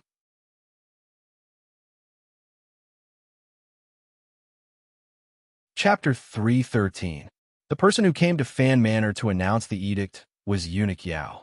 With the sound of 3 cannons, the Fan Manor busied themselves for a while before setting up the incense table and setting up the routine. Everyone in the manor waited in the great hall. The great prince and the northern Qi princess did not find it convenient to stay in the manor, so they left. However, the imperial doctor remained resolutely in the study. The imperial edict entering the manor was a major event. Even Fan Xian was forced to be carried out of his bedroom. Fortunately, the palace remembered that he was recovering from his injuries, so they ordered him not to get out of bed to receive the edict. It could be considered a special favor. He listened to Eunuch Yao's sharp voice and found that the emperor had indeed rewarded a lot of things this time. It took a while for him to finish reading them. Naturally, he did not take these rewards to heart, so he did not listen carefully. On the contrary, he felt that the eunuch's voice was very hypnotic. Lying on the warm and soft couch, his eyelids were slightly closed. He was about to fall asleep. Minister Fan coughed gently and used his gaze to remind Fan Xian. After a slight shock, Warner gently pinched Fan Xian's palm. Only then did he manage to open his eyes. In the end, he only heard something about 500 bolts of silk, how many mu of land, how many gold ingots, how many silver ingots. In the end, there was nothing new. The Fan family lacked everything, but not silver. This was something that the Qing people knew, so the emperor was not prepared to make too much compensation to Fan Xian in this area. He only had Fan Xian restore his title of nobility and conveniently raise Fan Jian by 1 rank. Father and son shared the glory. After the official edict was announced, everyone in the hall silently dispersed. Only then did Eunuch Yao begin to quietly read the emperor's secret edict. The secret edict was not secret, but the benefits of this edict could not be announced everywhere. Fan Xian's spirit rose. Hearing that the emperor had transferred 7 tiger guards to him, only then did he feel that the emperor was not too stingy. In his joy, he unconsciously left out the emperor's other 2 edicts. Presently, what he was most worried about was his own personal safety. Next year, he was going to Jiangnan. Who knew if he would be able to recover his Jinshi at that time? Uncle Wu Zhu was increasingly not taking his life seriously. He still had to rely on himself. Outside the garden, Fan Xian saw the 7 familiar tiger guards. The leader was Gouda. These tiger guards had accompanied him on a diplomatic mission to northern Qi a few months ago, so of course they were acquaintances. Now that they had been sent by the emperor to protect Commissioner Fan, they were very happy. Staying with Sir Fan Jr. was much more comfortable than staying in the darkness behind the emperor. Furthermore, Sir Fan Jr. was skilled in martial arts, so they did not have to worry too much. Led by Gao, the tiger guards with long knives on their backs half knelt on the ground and saluted Fan Xian in unison. Greetings, Commissioner. Fan Xian coughed twice and smiled. Rise. We are all old acquaintances. From now on, my life depends on you. The tiger guards thought Sir Fan Jr. was joking, but they didn't know how to respond. They laughed dryly, not knowing that Fan Xian was speaking the truth. With the 7 tigers by his side, even if Haideng suddenly went crazy and wanted to kill him, he would not be afraid or helpless. Go see father first. Fan Xian gazed at Gouda and said in a quiet voice, although normally, you shouldn't do this. Since you're going to follow me, there is no need to be too cautious. Gouda nodded. He was very grateful to Commissioner Fan for pointing it out. He walked excitedly toward the front of the manor in a rush to see his old boss. Embroidered pillow? Fine wine? Clothes? There's even a musical instrument? Fan Xian was in his room. Only now did he begin to listen carefully to the list of rewards. He glanced at his wife and forced a smile. Although I was once a functionary, I never knew how to play this. It's just the rules of the palace, Lin Wanner explained. Seeing Fan Xian's hesitant expression, she did not say that the rewards included things like toilet bowls. At this moment, the garden in the back of the manor was a mess. Tung Zijing was outside the manor arranging for people to receive the rewards from the palace, while the Tung family was busy in the storeroom sorting things. If there were some important things, they had to come to the room to ask for the young mistress's permission. Seeing the wife of the Tung family sweating profusely from running in the cold, Fan Xian couldn't resist sighing and saying, "Is this a reward or punishment?" The wife of the Tung family beamed and said, "Even if it's a stitch or a thread, it can't be sloppy. This is all a blessing from the palace. In all of Jingdo, who else can receive so many rewards at once? The young master has gained a lot of face this time." "Rewards can't be eaten," Fan Xian said self-mockingly. "Using one's life to exchange for a face, it's better to not want it." Lin Wanner opened her mouth almost at the same time as him. Both husband and wife looked down on this reward.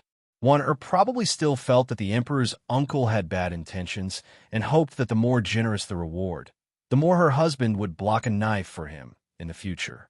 "The emperor is truly stingy," Fan Xian said with a smile. "When you reported the amount of gold and silver, I listened carefully. That amount is truly pitiful."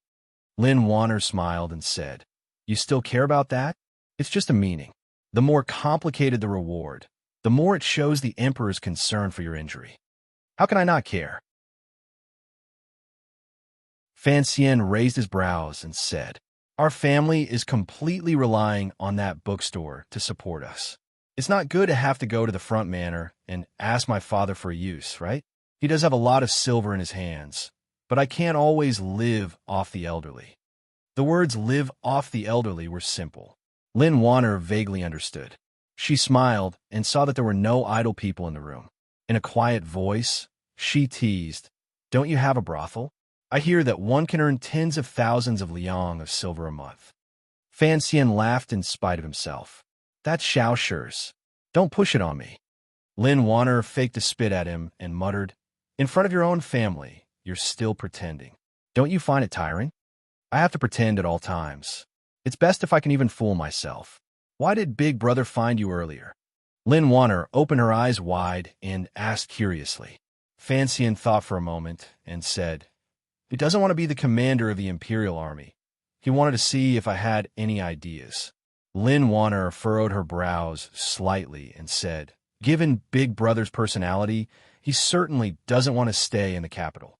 Fan Xian smiled coldly and said, "Who wants to stay in the capital?"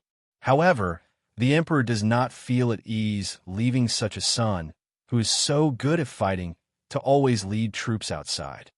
These words were rather bold and sinister. Wanner's heart couldn't help but tremble. "You're becoming more and more careless with your words. I can only speak more plainly in front of you," Fan Xian sighed. "I am willing to help His Highness, but I am just an official. I have no right to speak on these matters. I really do not know how His Highness is so blinded by lard that he has the courage to speak so clearly to me. Perhaps Big Brother thinks, for my sake, you won't harm him." Lin Wanner smiled bitterly. Ever since he was young, his way of thinking has always been this simple.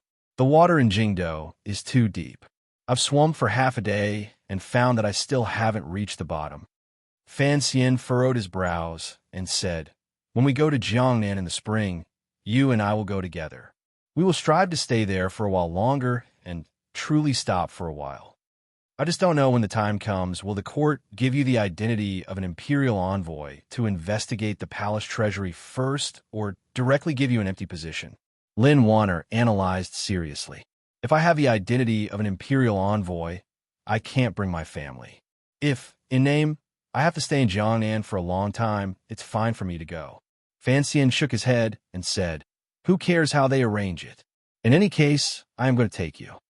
"These words are unreasonable," Lin Wanner said with a smile. There was a bit more sweetness in her heart. She also understood that given Fan Xian and her identity, no matter how much they broke the rules, no one dared to say anything.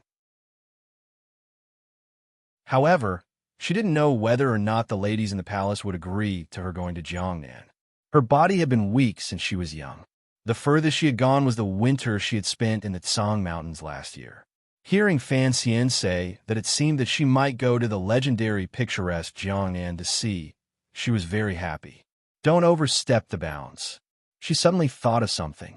Looking at Fan Xian, she said, "Although the emperor has sent a secret edict for the Tiger Guards to protect you, the people of Jingdo will eventually know. Although you are heavily injured and the Tiger Guards have a good reason to come, the Tiger Guard's identity is different. It will be very eye-catching by your side." Fan Xian stretched out his hand to stroke the slightly prickly beard on his lips and said with a smile, "Relax, the emperor is a clever person. The reason he had the Tiger Guards come to the manor is to protect you, the princess." A knocking sound came from outside the room. Fan Xian shook his head angrily. He was not angry that someone had come to disturb him at this time. Rather, he found that after he had lost all his Jinqi, he was far less sensitive to the changes in his surroundings. At least, he could no longer hear the sound of approaching footsteps far in advance. Fan Ro led the imperial physician into the room. Seeing that Lin Wanner was also in the room, the imperial physician hurriedly bowed in a panic and then turned his face away. The Qin kingdom was not like northern Qi. It did not have as many rules between men and women. Furthermore, the imperial physician was old enough to be Wanner's grandfather. His pedantic action immediately made everyone in the room laugh. "Father said that since you are in good spirits, you should talk to the imperial physician." Fan Ruo looked at her brother with a pained smile. Fan Xian's heart chilled. He knew that his shameless father had finally been unable to withstand the imperial physician's painstaking efforts and had pushed him to his pitiful son to handle. However, he had long made up his mind about the request of the Imperial Academy of Medicine. Smiling merrily, he gazed at the imperial physician and said, "Sir, I understand why you have come." The imperial physician opened his mouth to speak, but Fan Xian quickly stopped him. "However, with my appearance, it is impossible for me to leave the manor to teach." He looked at the old man's angry expression and said, "However, I will dictate some content in the manor, print it into a book, and send it to you." The imperial physician stroked his beard and seemed to feel that this was a pretty good result. After a moment of silence, he said, "It's just that in the way of medicine, the most important thing is to teach personally.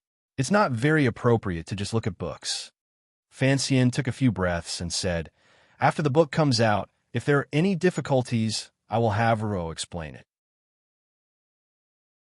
Hearing this, the imperial physician's face was full of fear. How could we let Miss Fan show her face in public? During the operation in the palace, he had watched from the side.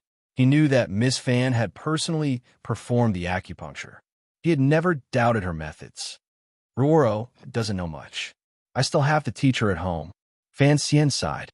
"I presume that the great prince has already conveyed my opinion. This matter cannot progress too deeply. However, there are still some things that we should pay attention to. We can discuss them with the imperial physicians." He continued to smile. "Furthermore, my teacher is about to return to the capital. When that time comes, he will be responsible for teaching at the Imperial Academy of Medicine. His skills are much better than Roro's. After a moment of joy, the imperial physician became slightly worried. Mr. Fei, back in the day, I invited him a few times, but he didn't come. There was nothing I could do. I will go ask the emperor for an edict. Don't worry. Fan Xian comforted the old man in front of him, as if he were comforting a child. His lips curled into a mischievous smile. After the imperial physician left, satisfied, Fan Ro cried out in surprise. Brother, I don't know anything. That night, I only did what you told me to do. There was no other way. Fan Xian smiled helplessly. I wrote down the easy parts of disinfection and isolation of infection. As for the rest, I'll wait for my teacher to come back. You can also learn from him. Fan Roro was stunned. Shortly after, a glow appeared on her face. She nodded her head. Fan Xian and his wife did not expect their sister to agree so readily. They looked at her, not knowing what to say. Brother, you always said that in life, one must find what they like to do the most and then continue to do it. Fan Ro lowered her head and said shyly, That night, although I didn't do much, I saw you come back to life. Only then did I know that saving someone can be so happy. So, even if you didn't have this arrangement today, I would still ask you for medical advice. Fan Xian's mouth opened wide, and he couldn't speak for a long time. Could it be that his reckless actions would cause the kingdom of Qing to have a female doctor? But he didn't know if Fei Jie would teach a female disciple. In the end, would his sister become Hua Bianc or Feng Hua? No, it couldn't be a female monster like Hua Bianc. Of course, it had to be the beautiful queen mother of the West like Feng Hua. Fan Xian looked at his sister's beautiful face, which was becoming more and more vivid because of her excitement. He comforted himself. At the very least, it had to be a Qing version of the Changjin. Night fell. Cece laid out the bedding and turned the vent of the heater just right. Then, she left the room with Siki, who had brought in water. The couple lay quietly on the bed, watching the candles outside gradually dim. They didn't make a sound for a long time. Can't sleep? Yes. I slept too much in the middle of the day. What about you? Why can't you sleep today? I remember when we were in the Tsang Mountains, you slept like a kitten every day. Speaking of cats, I wonder how Xiao Bai, Xiao Huang, and Xiao He are doing. Master Tung took them to the country estate. You were the one who told him to do so. Why are you thinking about them now? Fan Xian opened his eyes and smiled. Lin Wanner quietly muttered, You were the one who said cats were bad for pregnancy. Fan Xian was startled. He smiled bitterly and didn't say anything. He couldn't tell her that he actually hated cats in front of her, could he? Whether it was the old cat or the kitten, seeing their lazy and cunning faces made him angry. Husband, am I very useless? Lin Wanner turned her body to the side and breathed on Fan Xian's face. It's a bit itchy. Help me scratch it. Fan Xian motioned for his wife to scratch his face. He asked curiously, Why did you suddenly ask this? Lin Wanner gently scratched his ear. In the dark, she pouted her lips and said, The people around you all seem to have their own strengths. They can all help you. Xijia knows how to do business, and Roro wants to learn medicine. She is famous for being a talented woman in the capital. Young Master Yin helps you take care of things. Let's talk about Hai Tang in the north. Fan Xian coughed violently. He almost tore open the wound on his chest. Wanner gently touched the area above his wound. She's also a strange woman. I'm afraid she also wants to bring peace and stability to the country. Only I have been weak since I was a child.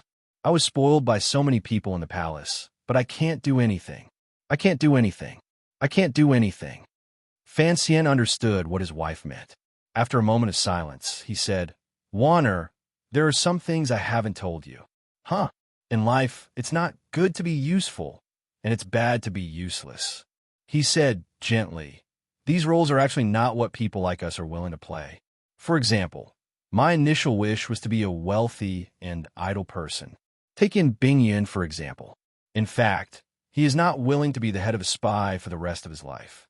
It's not like you did not see the situation between him and Miss Shan. And for me, Wanner, you are very special. A gentle smile rose to the corners of Fan Xian's lips, but his gaze did not look at his wife by the pillow. You grew up in the palace. It was such a dirty and dangerous place, yet it did not change your temperament. You grew freely like a green lotus, and I, who was lucky, casually plucked it. This in itself is a rare thing. Warner listened to these words of love.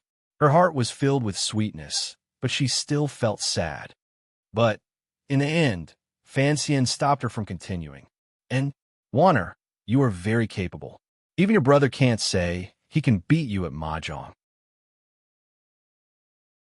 The husband and wife laughed. Plus, I know what you are really good at. Fanxian was silent for a moment, then said very seriously, you are much more experienced in judging the direction of the court than I am, and your vision is very accurate. After the spring examination, if you hadn't been active in the palace, I wouldn't have been able to live so freely.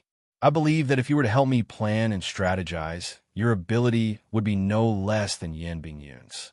It's just, Lin Warner opened her bright eyes. They were strangely calm. It's just what? It's just that I don't want you to be involved in these things, Fanxian said decisively. These things are too dirty. I don't want you to get involved. You are my wife. I have a responsibility to let you live a relaxed and happy life. I don't want you to be sad all day long. I am a male chauvinist, he concluded with a smile. At least in this area. After a long time, Warner sighed. There was a trace of satisfaction and comfort in her sigh. She said quietly, I'm a member of the royal family. In the future, there are some things you shouldn't let me hear. Although I know you trust me, you also said that these things are very dirty. It is difficult for a husband and wife to avoid it. I don't want you to suspect me in the future. I would rather you not tell me those things. Her marriage to Fanxian was arranged by the emperor. There was a clear hint of politics in it. But the heavens were kind, allowing this young man and woman to use a chicken leg as a matchmaker and talk about their love through the window. Compared to a normal political marriage, it was much more stable. But in the face of politics, what did it matter how close a husband and wife were? This kind of tragedy was not rare in history. Furthermore, the eldest princess was her birth mother, so Warner's words were not pretentious at all. She was not taking a step back in order to advance. She was truly thinking for Fanxian. Don't think so much, Fanxian said calmly and firmly. Fanxian calmly and firmly said, if a person lives one's life and cannot even trust the person closest to them, then what need is there to continue living such a pitiful life?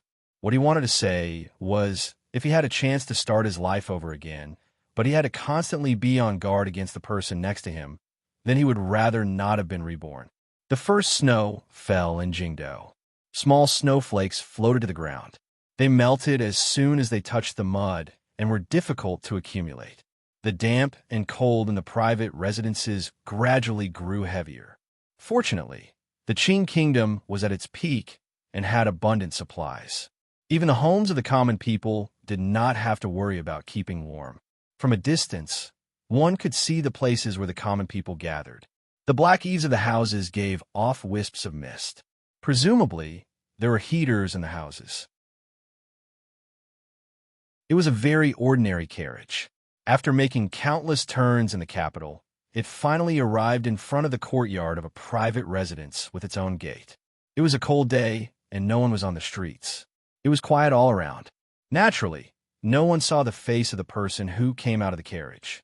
Deng Ziyue carefully lifted Fan Xian into a wheelchair and pushed him into the small courtyard. Fan Xian was wearing a large cloak with a collar that reached past his neck. It was very warm. He put his hand to his lips and blew out a breath of hot air. He glanced at the young man in the corner of the courtyard, who was chopping firewood under Su Wanmao's instructions. He was slightly surprised. The young man's features were somewhat familiar. His upper body was bare, and he did not show the slightest fear of the cold in this winter. He kept chopping firewood. This is Si Lily's brother? Fanxian narrowed his eyes and looked at the young man. It seemed that he wanted to see the shadow of the girl from Northern Kingdom in him. Deng Ziyue softly grunted.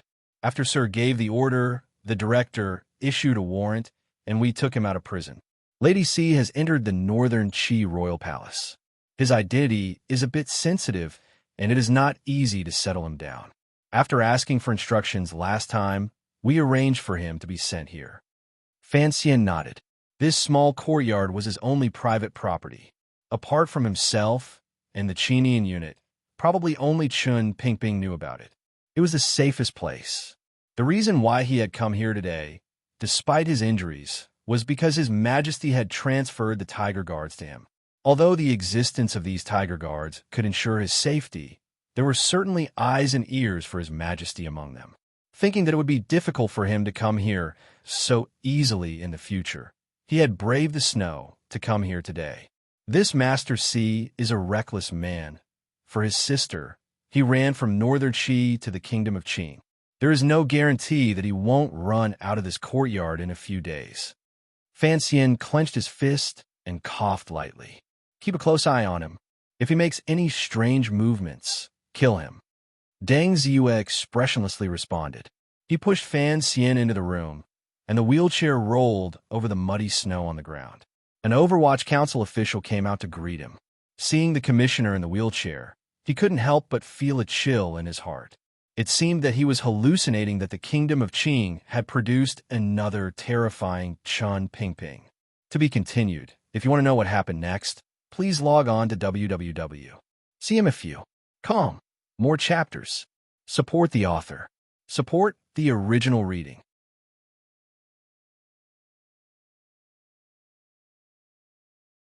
Chapter 314. The manor next to Shenzheng Road in the capital had never had many people staying there. The main task here was to pass on Fan Xian's orders and receive information from Shangjing's Wang Qinian. See Lily's brother and the others all lived in the wing. The room was set aside for Fan Xian to work in, so naturally, there was no way to light a fire. Although they knew the commissioner was coming today and had already sent out a heater, there was still a lot of cold in the room, and it couldn't be dispersed. Fan Xian sat in his wheelchair, feeling the cold in the room. He couldn't help but shake his hands and smile bitterly. You can't even bear to light a heater. Is the manor that poor? Deng Ziyue was warming an inkstone on the stove. He called for his subordinates to bring some hot water to melt the frozen brush. Hearing Fan Xian's words, he smiled bitterly. Sir, you've been busy these days, and you've been injured. The servants didn't prepare for you to come today. With great difficulty, he was almost done. Fan Xian propped his head up and watched Deng Ziyue desperately grind the ink block against the warmed inkstone, mixing it with warm water. It was as if he was sharpening a knife. After a while, he finally ground out some juice. Fan Xian nodded with satisfaction. It seemed that his new confidant skill was not much worse than that of a royal doctor. He dipped the melted brush into the inkstone, dipped it in some ink, and wrote a few words on the snow-white paper. Damn, the ink froze again. What kind of weather is this? Fan Xian was furious. He threw the charred brush on the table and cursed. How come it's not this cold at home? Deng Ziyue felt a gust of cold wind blowing around the room. He carefully replied, The furnaces in the Fu are much better. When we first bought this courtyard, we did not prepare them. We did not even have time to heat up the Kong bed. I'm not sleeping here, Fan Xian said angrily. Fan Xian said angrily, You and Lao Wang are both so stingy. Back then, I gave Wang Qinian 1,000 liang of silver, and he only spent 120 liang to buy this run-down courtyard. Do you want to freeze me to death? Deng Ziyue felt some sympathy for his predecessor, who was far away in northern Qi and was being scolded by the commissioner every day. He carefully said, It's peaceful. It's not just quiet. Fan Xian glanced at him and said hatefully, It's called cold. If the officials in the capital were to see this, I'm afraid they would really think the Overwatch Council is just a small yamen. He had a few important letters to write today, so he couldn't care less. He tried his best to use the brush, but in the end, he couldn't use it smoothly. After struggling for a while, he finally gave up. He slammed the desk and shouted, Give me that brush. Deng Ziyue dawdled for a while and finally took out a pen from his clothes-fitting clothes. As he was about to hand it to Fan Xian, his expression became cautious. This pen is expensive. I heard that the palace treasury doesn't have much left. Please use it sparingly. Fan Xian snatched it and looked at him with disdain. It was just a pencil. Why was it so expensive? When we go to Jiangnan and find a few more graphite mines, the pencil business of the palace treasury will naturally start again. At that time, I will ask the palace treasury to make 2 baskets for you to carry. 1 basket for you to write until you die, and the other basket for you to play on the street. The pencil glided across the snow-white paper like the toes of a beautiful woman dancing on smooth ice. Occasionally, it scraped up a few traces of ice and snow. Deng Ziyu knew that the commissioner was writing a secret letter, so he tactfully retreated. In the cold study, Fan Xian was the only one writing with the broken end of the pen. The mist that came out of his mouth appeared and disappeared on the paper. It looked very strange. The contents of the letter were also very strange. Although it was a secret letter from the Overwatch Council, the implications of the letter were too great. Furthermore, the writing of the pencil could be erased, so Fan Xian was not at ease. The language used was rather vague, and important sentences such as the time involved were all in code words. The letter was addressed to Wang Qinian, and it was about the Chui family. Because the Chui family had been persecuted in the capital, in order to help the second prince and Xinyang raise money, they had no choice but to move a large amount of smuggled goods to northern Qi. However, the channels there had never been opened, so there was a phenomenon of stockpiling goods. Currently, the goods that the Chui family had moved from Xinyang, as well as the warehouses in the north, accounted for about 1/6 of the annual production of the palace treasury. From this ratio, it could be seen how bold the eldest princess had become after all these years of controlling the palace treasury. She did not hesitate to seek personal gain. The current situation was the result of Fan Xian and Yin Bingyun spending a few months attacking the second prince and squeezing the Chui family dry. He had been waiting for this moment. He wanted to eat the other party clean in one bite, not even spitting out a bone. At the end of the letter to Wang Qinian, he wrote, "It's time to eat." Fan Xian sat in his wheelchair, slightly tilting his head. He gently rubbed the area above the wound on his chest. It was wrapped in bandages, and it was a little itchy. After writing the letter, his hand was already numb from the cold. Suddenly, he began to miss the time in Danzhou when Cece would help him copy books every day. When he was copying books, this girl would place his hand in her embrace to warm it. His hand was plump, and it felt good to the touch. His heart fluttered, and he picked up the brush to write again. This second letter was addressed to Haidang Duo. However, when he wrote, his heart held a wanton heart, so the words in the letter were a little presumptuous and occasionally provocative. Ever since he had returned from northern Qi, his correspondence with Haidang had never stopped. He had long gotten used to having a pen pal in the north.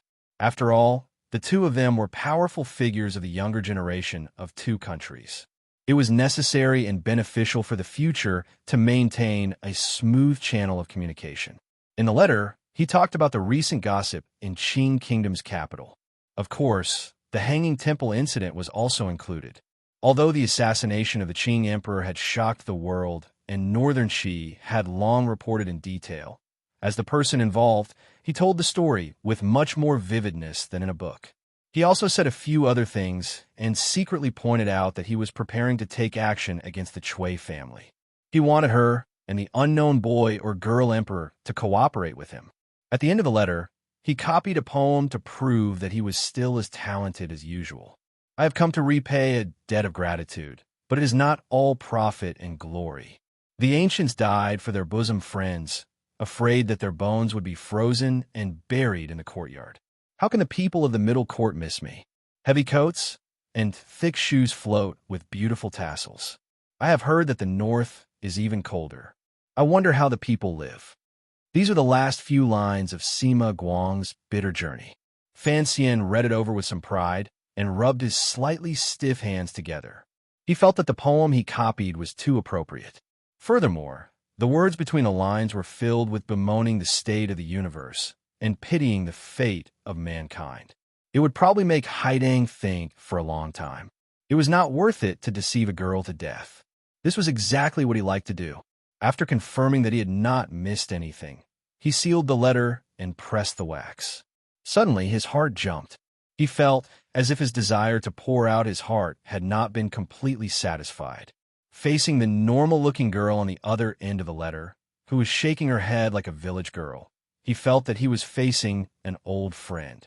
For a moment, he sank into silence. Then, he spread out another piece of white paper and thought for a moment before raising his pen and writing, Duo, how are you? The previous letter was considered official business. This one is just a casual chat. Today, Jingdo had its first snow in the 5th year of the Qin calendar. It came earlier than usual. I thought that the snow in Shangjing would be even heavier and the weather even colder. That day in your vegetable garden, I saw a few wintersweet at the corner of the fence.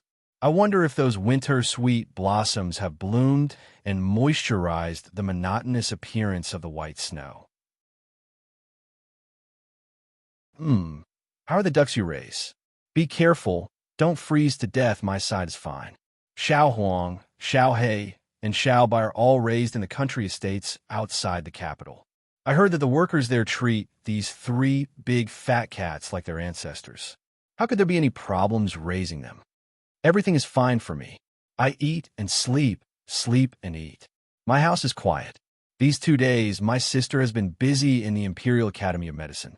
I heard that she has become a rare sight in the capital. Wana went back to Lin Manor today. That cute brother-in-law of mine has been neglected recently, and his temper is a little bad. I wonder what you're doing at this time? Fan Xian wrote casually, as carelessly as if he were speaking. He simply wrote whatever came to mind. Right, that student of mine, surname Sure, opened a brothel. Business is good, and the food is very exquisite. If one day you travel to the Qin Kingdom, I will accompany you. I suddenly remember the name of that restaurant in Shangjing. I have forgotten the name of that restaurant, but I do remember that the wine was good that day. I said a lot of nonsense to you, but I don't know how much you remember. Speaking of which, I have read your previous letters a few times. I can't bear to read them. You're a saintess. Don't learn the style of those noble young ladies. They always like to put poems in their letters. Although I have the fake title of immortal poet, I have no interest in correcting essays. Last time, you said C. Lily was doing well. Let's not talk about this in the future. I've always held a grudge against her, and I don't know why, but I especially hate hearing news about her from you. Duo, come to the Qin Kingdom to play. My wife is also very curious about you. Also, by the way, can the martial arts of Tianyi Dao be taught to outsiders? Recently, I have suddenly become very interested in your training methods. This seemingly natural question revealed the shamelessness and treachery in the depths of Fan Xian's heart. The snow outside seems to be getting heavier. The young man outside is still chopping firewood. Young people are always hot-blooded. Although I'm still young, I don't know why, but my heart is showing signs of old age. Looking at the people around me, it's hard for me to be interested. I'm tired, bored. The wind and snow outside are howling, perhaps urging me to start writing. All right then, let's stop here. The stove in the room is too broken, and the temperature can't be raised. Although I still want to talk to you, I feel that there's no need to go against the coldness of God. Also, please help me take care of him. Thank you, and may he be well. Although the letter was natural, there was still a lot of useful information mixed in. He read the letter again and added a sentence at the end. Wang Qinian, if you dare to peek again, I'll ask Mutai's nephew to peek at your daughter bathing. Why is there one more than usual? Deng Ziyu opened his eyes wide and looked at Fan Xian. He counted the letters in his hand. There are 2 for Miss Haitang. Why are you asking so many questions? Fan Xian said. Same old routine. Escort her all the way to Shangjing. Deng Ziyu nodded and walked out of the room. He handed the sealed letters to the member of the Qinian unit who had been waiting outside. The man counted the letters in his hand and asked the same question. Why are there 2? Deng Ziyu looked at him, and the corner of his mouth twitched unsightly. He took a deep breath and said, Why are you asking so many questions? The 2 of them looked at each other and nodded. They stopped talking, thinking that the commissioner was using the Overwatch Council's top-secret mail route to send love letters. It was a bit extravagant. Fan Xian sat in his wheelchair and left the courtyard of Shunjung Road.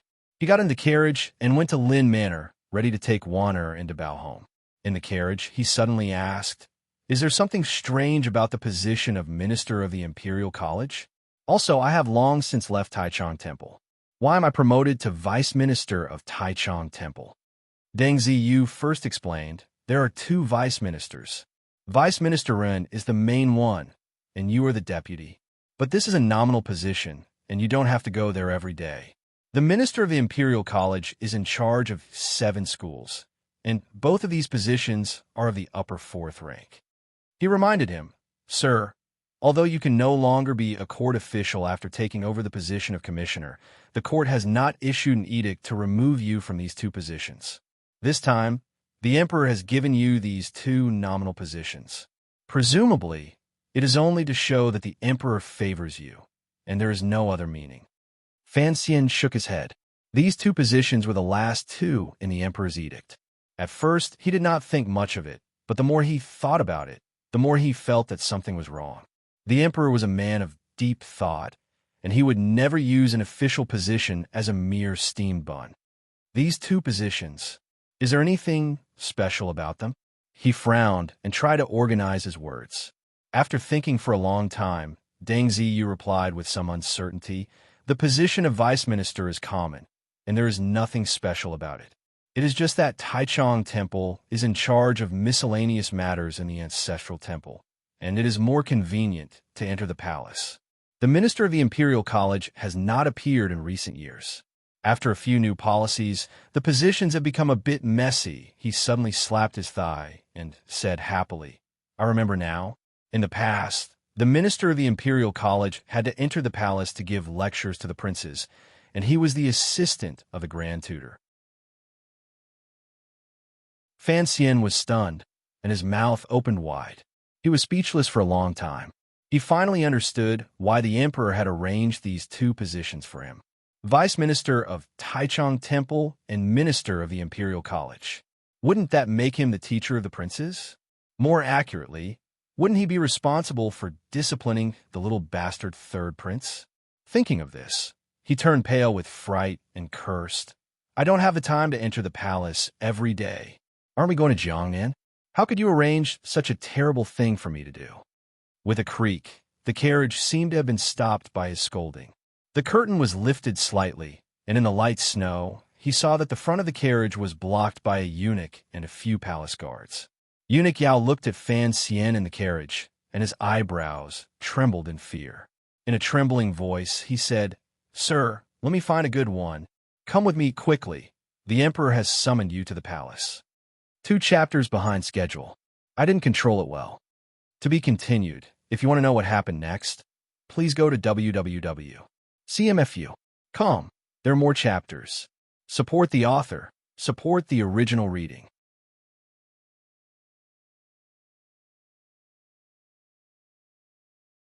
Chapter 315. I woke up late today.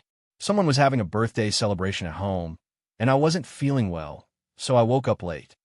Eunuch Yao had gone to the Fan Manor first. He did not find Fan Xian in the manor.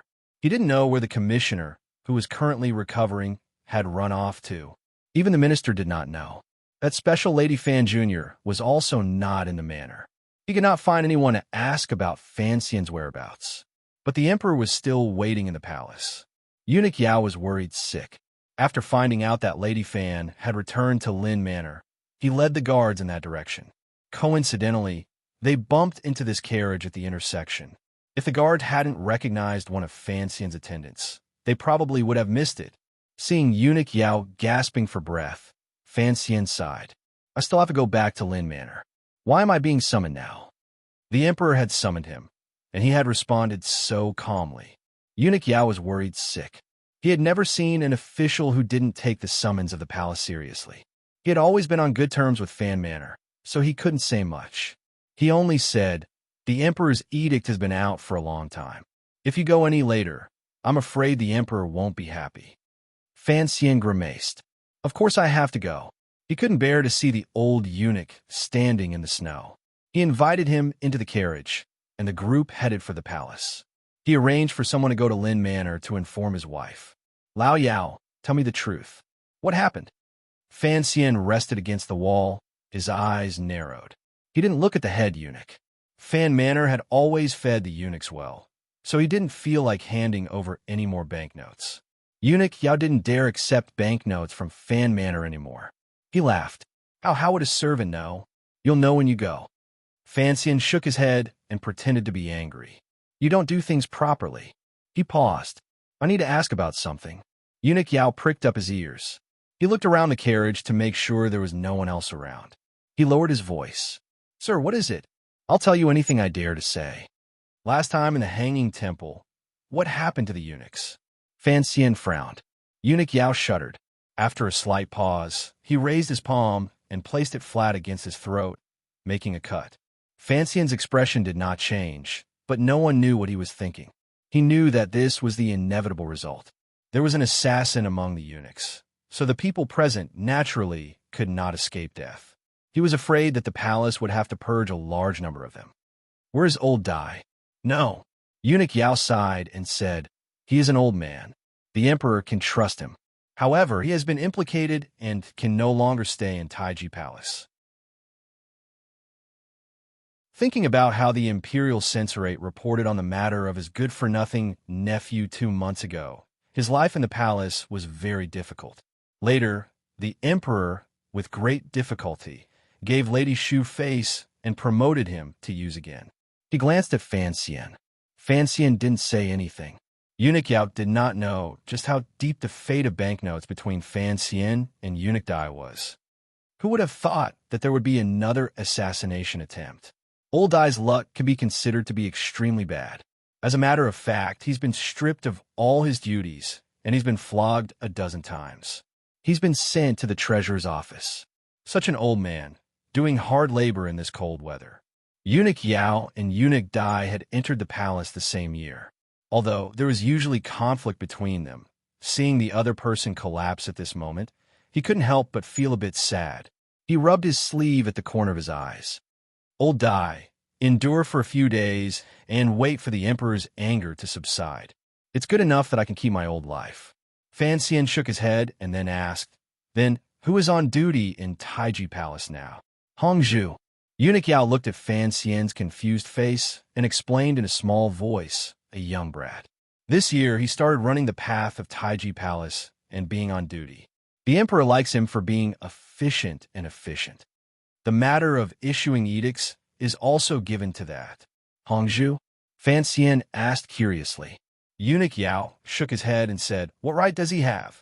The carriage had just passed Zinjiku when it was called to a stop by Eunuch Yao.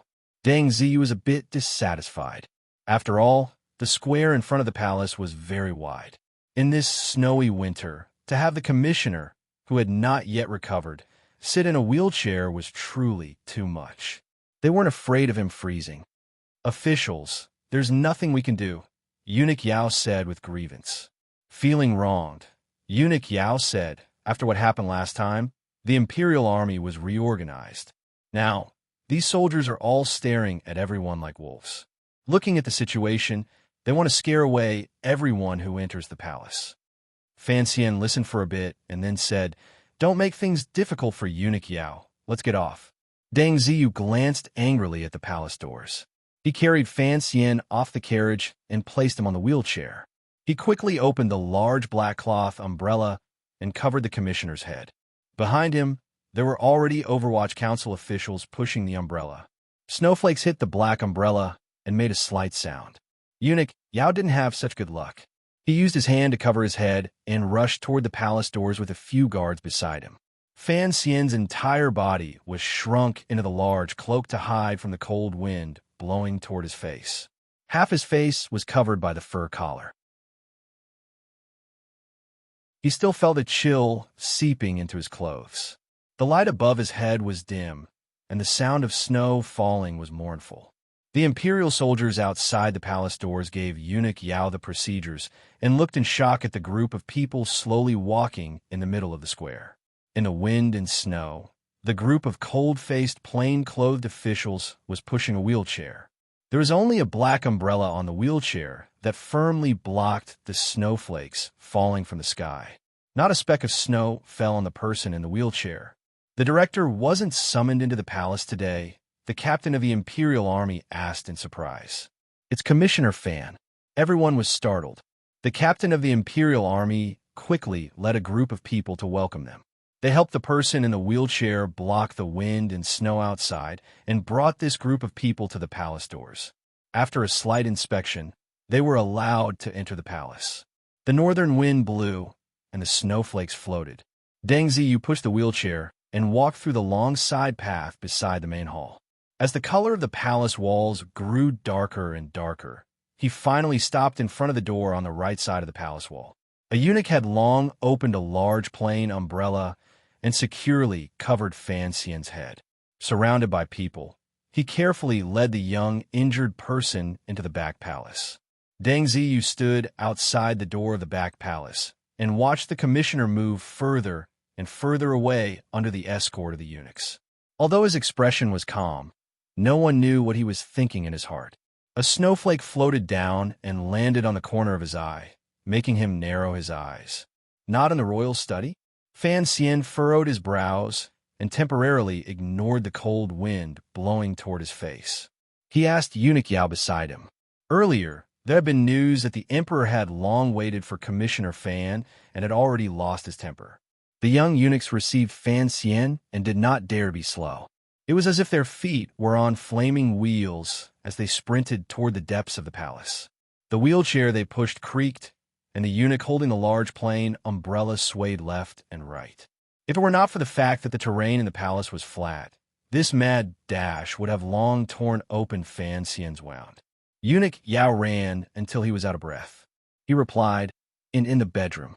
Fan Xian's heart was slightly surprised. His expression was not very good. Eunuch Yao watched and only remembered that this young official was still injured. The emperor could not wait, but if he allowed the commissioner's injury to worsen, he would not have a good time either. Only then did he quickly have everyone slowed down. He scolded Fan Xian in the face and turned his face to the side in an attempt to curry favor. Sir Fan Jr., are you all right? Fan Xian nodded and said, not that expensive. In a moment, everyone had arrived at a place in the palace garden. It was not the bedroom where the empress was, but where Yi Guipin was. Eunuch Yao hurried forward and went inside to report. Not long after, someone came to receive Fan Xian. Today, the emperor was wearing a set of casual clothes and was sitting on a warm couch, talking casually with Yi Guipin. The third prince was sitting obediently to the side, copying something. Seeing the eunuchs push Fan Xian in, he stopped talking and calmly turned his head to look at Fan Xian. You're injured. Why aren't you staying in the manor to recover? Why are you running around? An emperor seemed to be reprimanding a young official, but he was actually concerned about him. Logically speaking, the official should be grateful to him. Fan Xian laughed coldly to himself. If he really cared about him, why would he wait 17 years to show this? If he really cared about his injury, why was he in such a hurry to summon him into the palace? But his face was still slightly moved. He calmly replied, Your Majesty, I've almost recovered. That's why I sneaked out for a stroll. I was just about to go to the Lin Manor to pick up a return to the Lin Manor? There's no one in the manor, except for that idiot. The emperor didn't seem to like associating his niece with the Lin Manor. He looked a little unhappy. Yi Guipin peeked at the emperor's expression and laughed foolishly. She changed the subject. Fan Xian, you haven't recovered from your injury, yet you're running around. Aren't you afraid Minister Fan will beat you? The emperor was a little surprised. He immediately laughed. Fan Jian, how could I bear to? Although it was a joke, there was another meaning behind it. Fan Xian shivered slightly. He piled a smile on his face and didn't respond. The emperor glanced at the third prince, who was copying a book to the side. He said to Fan Xian, a few days ago, you organized a few books of classics at the Imperial College. I had Chengping study them these days. The tutor thought they were too deep. What do you think? Chengping, go see the commissioner. The third prince's surname was Li, and his name was Chengping. According to the customs of the kingdom of Qing, princes were very respectful to their officials. The emperor's order was not surprising. The third prince quickly put down his brush and carefully walked in front of the wheelchair. He bowed to Fan Xian. How can I do this? Fan Xian sat in the wheelchair, unable to avoid it. You are now the Minister of Education of the Imperial College. This is part of your duty, the emperor said calmly as if he was talking about something normal. Igwe Pin could tell that the emperor wanted Fan Xian to be the third prince's teacher. Thinking of Fan Xian's reputation in literature and martial arts, as well as his influence in court politics, Igwe Pin couldn't help but smile. The more she looked at Fan Xian, the more she liked him. The emperor saw her expression and couldn't help but laugh. "Look at how happy you are." The reason Igwe Pin was favored was because, at least on the surface, she didn't hide her thoughts. When she was happy, she was happy. Hearing the emperor's teasing, she didn't panic. She laughed and said, "Thank you, Your Majesty, for finding a good teacher for paying her." Fan Xian listened to the two elders talk to themselves. He felt bitter in his heart. He wondered why no one had asked for his opinion on this matter. The third prince came over holding a scroll. Fan Xian took it and glanced at it. He raised his head and reported, "Master Zhuang's knowledge of the classics is excellent. The Grand Tutor thinks that it is reasonable for him to have a deeper understanding. However, these are only introductory things. It is not a problem for the third prince to study them in advance." The ruler and official exchanged a few more casual words. Fan Xian responded carefully, but he knew that the emperor would certainly have something to say to him. As expected, after drinking a bowl of hot soup, the emperor opened his mouth in a seemingly casual manner. "The snow outside has stopped. Chu Xue, Ingshi, Fan Xian, accompany me to the garden for a stroll." "Yes, Your Majesty." The emperor stood. Igwe Pin smiled slightly and placed a large red embroidered fox fur robe on his body. By the time they left Shufeng Palace, where Igwe Pin lived, the snow had already stopped. The ground of the royal palace was clear and wet, but there was no accumulated snow. There were only a few traces of snow on the winter trees in the garden. The sky was gray and white. The red walls, yellow eaves, snow branches, and green bricks were very beautiful. There was not a trace of impurities in the air. It was unusually fresh. The emperor walked in front with a large cloak draped over his shoulders. A young eunuch pushed Fan Xian silently behind him. Along the way, the eunuchs and serving girls wearing cotton robes stayed far away.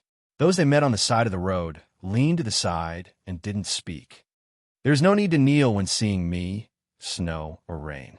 Seeming to guess what Fan Xian was thinking, the emperor quietly said, "This is a rule I set after I ascended the throne. Kneeling here and there every day, don't they find it annoying? If their clothes get dirty and torn, don't they need silver from the palace treasury to buy them?" Fan Xian sat in the wheelchair and quietly loosened a cloth button on his collar. After the snow and wind had stopped, he felt a little hot. Hearing the emperor's words, he knew that the topic was going to turn toward the palace treasury, but he shamelessly refused to follow up. Seeming angry at Fan Xian's silence, the emperor coldly asked, "Where's the second son of the Fan family now?" At this time, they had already arrived at a garden in the most secluded part of the palace. In front of them was a small lake. On the lake was a stone bridge that led to the pavilion in the center. There was some residual snow on the pavilion, but it was difficult to hide the black stone's austere aura. To be continued. If you want to know what happened next, please log on to www.cmfu.com. There are more chapters. Support the author. Support original reading.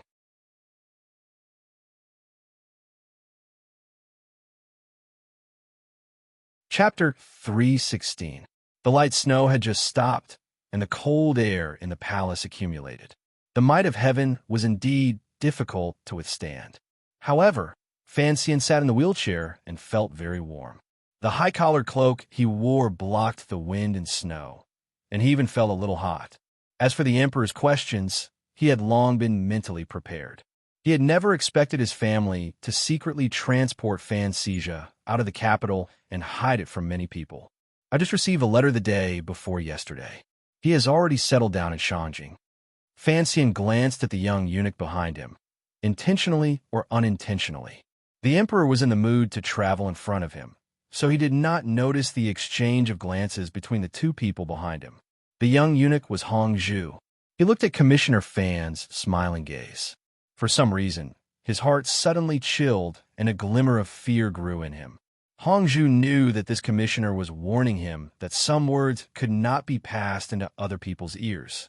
This young eunuch had been at the emperor's side recently and deeply understood that a ruler should maintain a silent attitude. He quickly lowered his head, not daring to meet Fan Xian's gaze.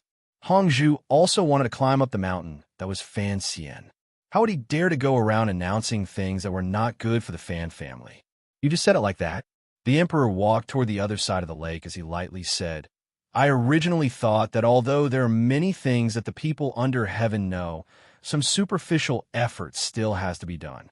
Fan Xian lowered his head and rotated his neck, letting his cheeks rub against the soft fur on his collar. Your Majesty is asked, and I dare not speak a word of falsehood. The emperor suddenly stopped walking. The young eunuch quickly pulled on Fan Xian's wheelchair, not daring to sit next to the emperor. Fan Xian didn't sit firmly and furrowed his brows.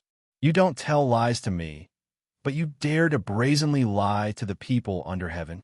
The emperor turned his head and looked at Fan Xian with a not-quite-there smile. The few wrinkles at the corners of his eyes revealed a slight smile, but also a hint of questioning. Fan Xian raised his head and looked directly into the emperor's eyes with a bit of impoliteness. There are many foolish people under heaven. I'm only loyal to the emperor, not to the common people. But someone once said, the emperor's gaze suddenly became a bit strange. The people are most important, the state comes second, and the ruler is light. Nonsense. I don't know who is so daring. Fan Xian frowned slightly. Of course, he knew who would be so daring. The original creator was Mincius, and the plagiarist was his mother. The Ministry of Justice is still searching for your brother. The emperor laughed and turned around to continue walking forward. Are you not afraid that I will punish you? Hongzhu pushed the wheelchair and followed. Fan Xian listened to the squeaking of the wheels and felt a headache coming. He shook his head and said, the emperor is wise and will certainly understand my difficulties. Difficulties? The emperor laughed coldly. I'm afraid that it is only now that the second prince feels that he has difficulties that he cannot voice out, right? This subject is guilty. Fan Xian knew that at this moment he should pretend to be slightly frightened, like those officials who were close to the emperor in Qing palace dramas. But he knew that it was the emperor's own idea to bring the second prince down from his throne. He was just a knife. Moreover, in the heart of the emperor, he was not a simple official. After all, that relationship was at work. Thus, he did not feel a glimmer of fear or nervousness. So, no matter how much he put on his acting, it was still superficial and a bit exaggerated.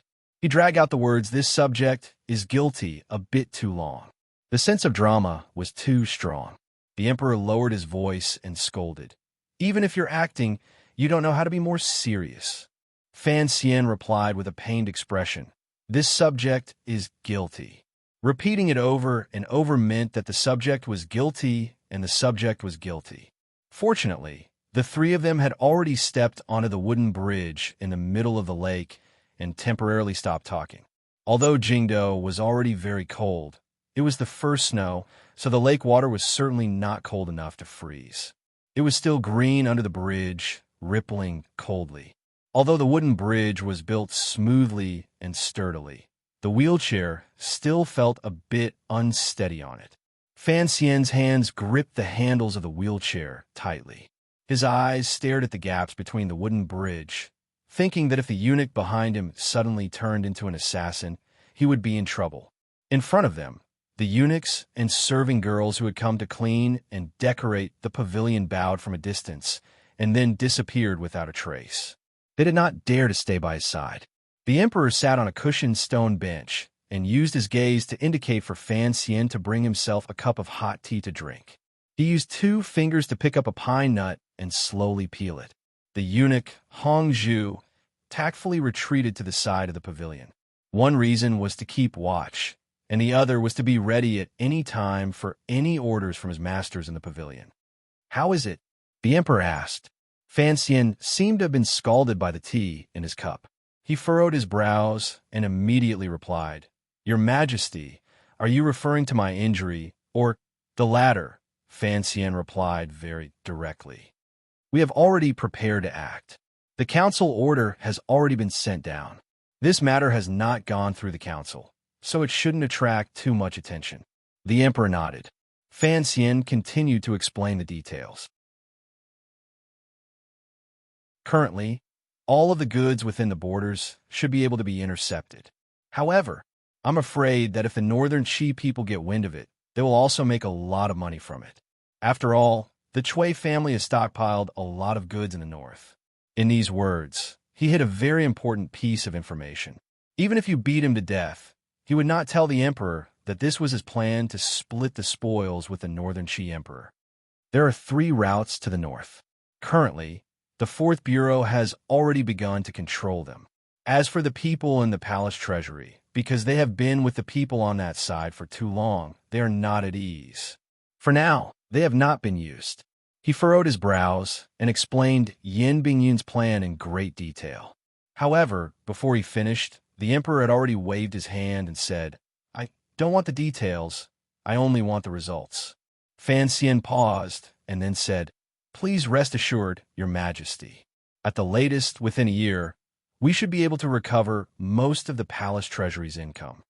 The emperor coldly shook his head. For the palace treasury to return to its former glory is an impossible matter. I think you understand the reason. Fan Xian lowered his head. The emperor asked, "Let me ask you, why are you so certain that I will support you acting against the second prince and the eldest princess?" "Because the court needs silver." After a moment of silence, the emperor grunted through his nose and said, "If the court wants to do things and expand the borders, they need silver. These years, Yunrui has emptied the palace treasury too much. I cannot stand it anymore, so I wanted you to take over this mess. You did not disappoint me. First, you had the courage to take over. Secondly, you acted ruthlessly enough and did not fear the other party's identity. This is what I like about you. Thank you, Your Majesty, for your appreciation." Fan Xian could only thank the emperor because the matter involved the eldest princess. After all, she was his mother-in-law, so he could not rashly comment. The emperor picked up a pine nut and put to his lips. He slowly savored the fragrance. Outside the pavilion, the wind had stopped and the snow had disappeared. There was a slight chill in the silence. "Yi Zhong has returned to Zhangzhou. I have made Prince he the commander of the imperial army. I heard that there is a lot of discussion in the capital. Did you hear anything?" The emperor seemed to ask very casually. Fan Xian smiled bitterly and replied, "Of course, discussion is unavoidable. After all, it does not seem to conform to old practice." "Your opinion?" Fan Xian was shocked. How could he have the right to give his opinion on such a matter? He quickly said, "Your Majesty is far-sighted and calm. I dare not speak rashly." "Speak.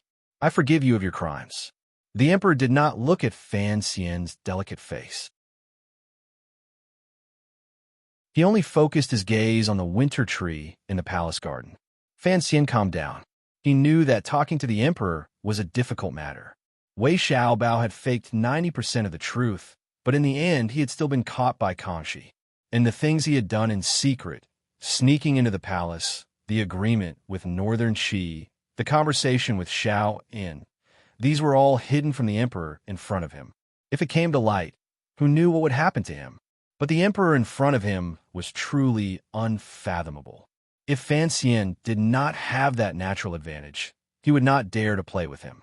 The so-called advantage was that he knew the true relationship between him and the emperor did not know that he knew this. Thus, Fan Xian could play the role of a loyal official. The more apologetic the emperor felt towards him, the more benefits he could obtain. "The great prince does not wish to stay in the capital," Fan Xian said directly. "And for a prince to be demoted to a lower rank is against the rules. Most importantly, the palace is the heart of the kingdom of Qing. We must be careful." His words were very direct and even a little out of line. But the emperor did not have much of a reaction. He only coldly said, "He does not wish to? 9 out of 10 things do not go one's way. He does not wish to stay in the capital. Do you think he can bear to see me, his father, guard the capital alone? Fan Xian, as a lobbyist, you are not very good." Fan Xian looked embarrassed. He knew that the great prince's visit to Fan Manor had not been hidden from the emperor. Don't make trouble with the second prince.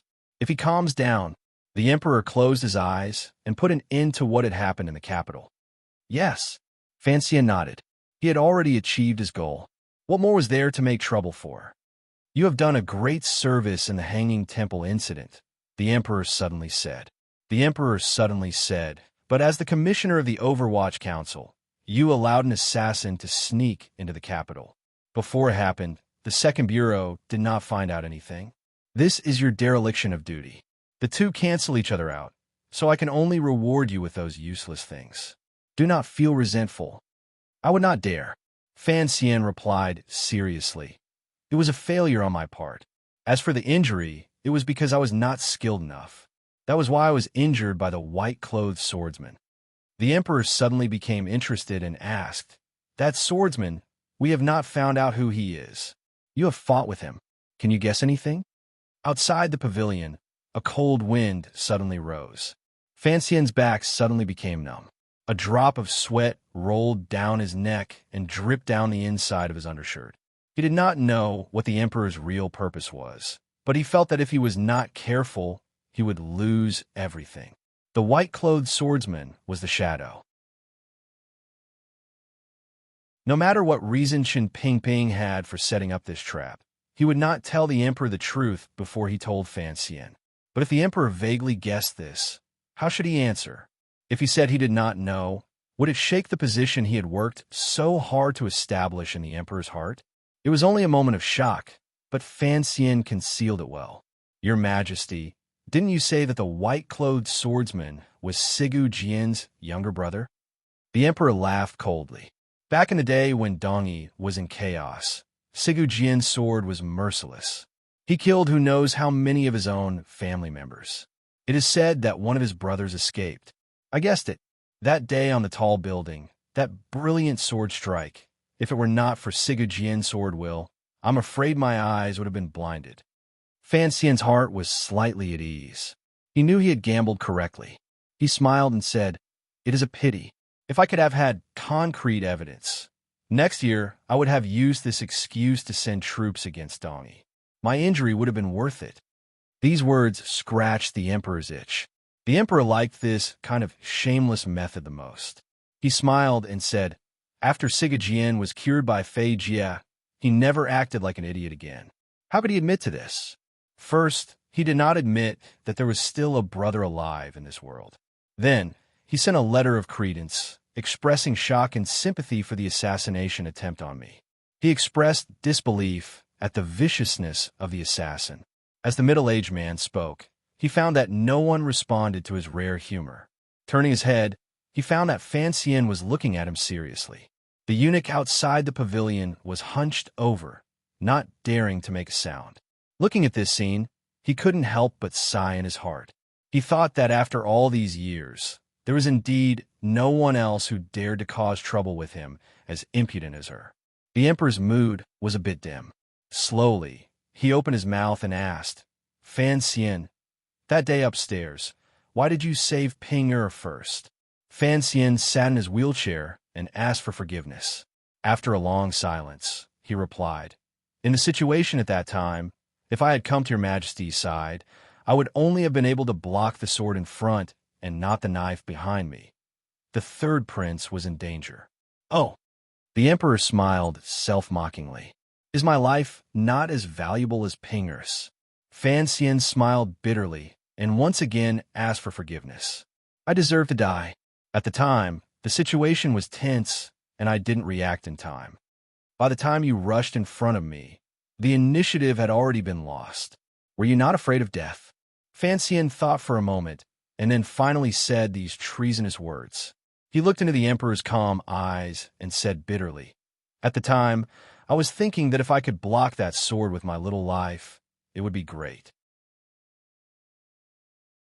If I couldn't, to be able to go with your Majesty to another world to see the scenery, that could be considered a great honor. The emperor paused slightly and then laughed loudly.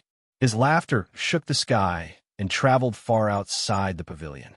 The eunuchs and serving girls waiting in the corner of the garden in the royal palace heard the emperor's rare happy laughter and couldn't help but look at each other.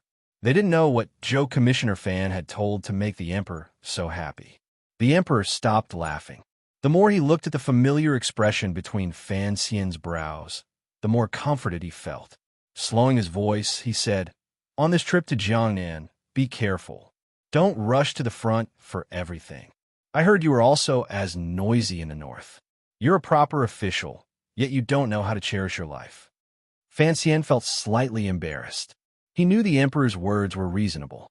Of the officials of a country, how many would be as accustomed to taking risks as he was in the past? However, deep in his bones, he liked to travel alone. When all was said and done, it was because he didn't trust others.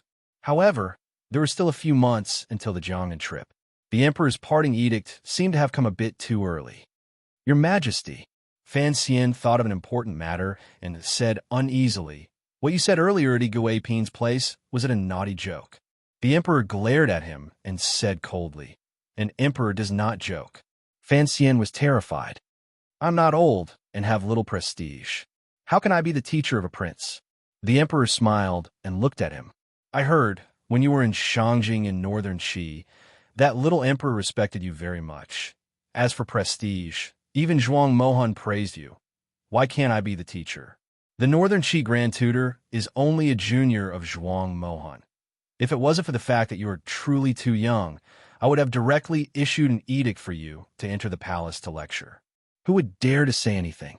But Fan Xian somewhat regretted the illustrious reputation he had created out of his own vanity. Vexed, he said, "But I'm going to Jiangnan next spring. It would not be good to delay the third prince's studies." The emperor waved his hand. "Take Pinger with you. I have already spoken with the Empress Dowager." Fan Xian opened his mouth wide and didn't say anything for a long time. "Do well," the emperor said with a calm expression. "After the Jiangnan matter, stay in the capital for another 2 years. I will let you enter the hall of governmental affairs." He stared into Fan Xian's eyes and said in a gentle tone, "I do think highly of you." After a moment of silence, Fan Xian nodded his head without any pretense. He knew that the conversation was over, so he prepared to take his leave and go home. Unexpectedly, the emperor waved his hand again and lightly said, "Today is the beginning of winter. There is a banquet in the palace. You can eat in the palace. I have already sent someone to your home to pick up water." Fan Xian's heart jumped again.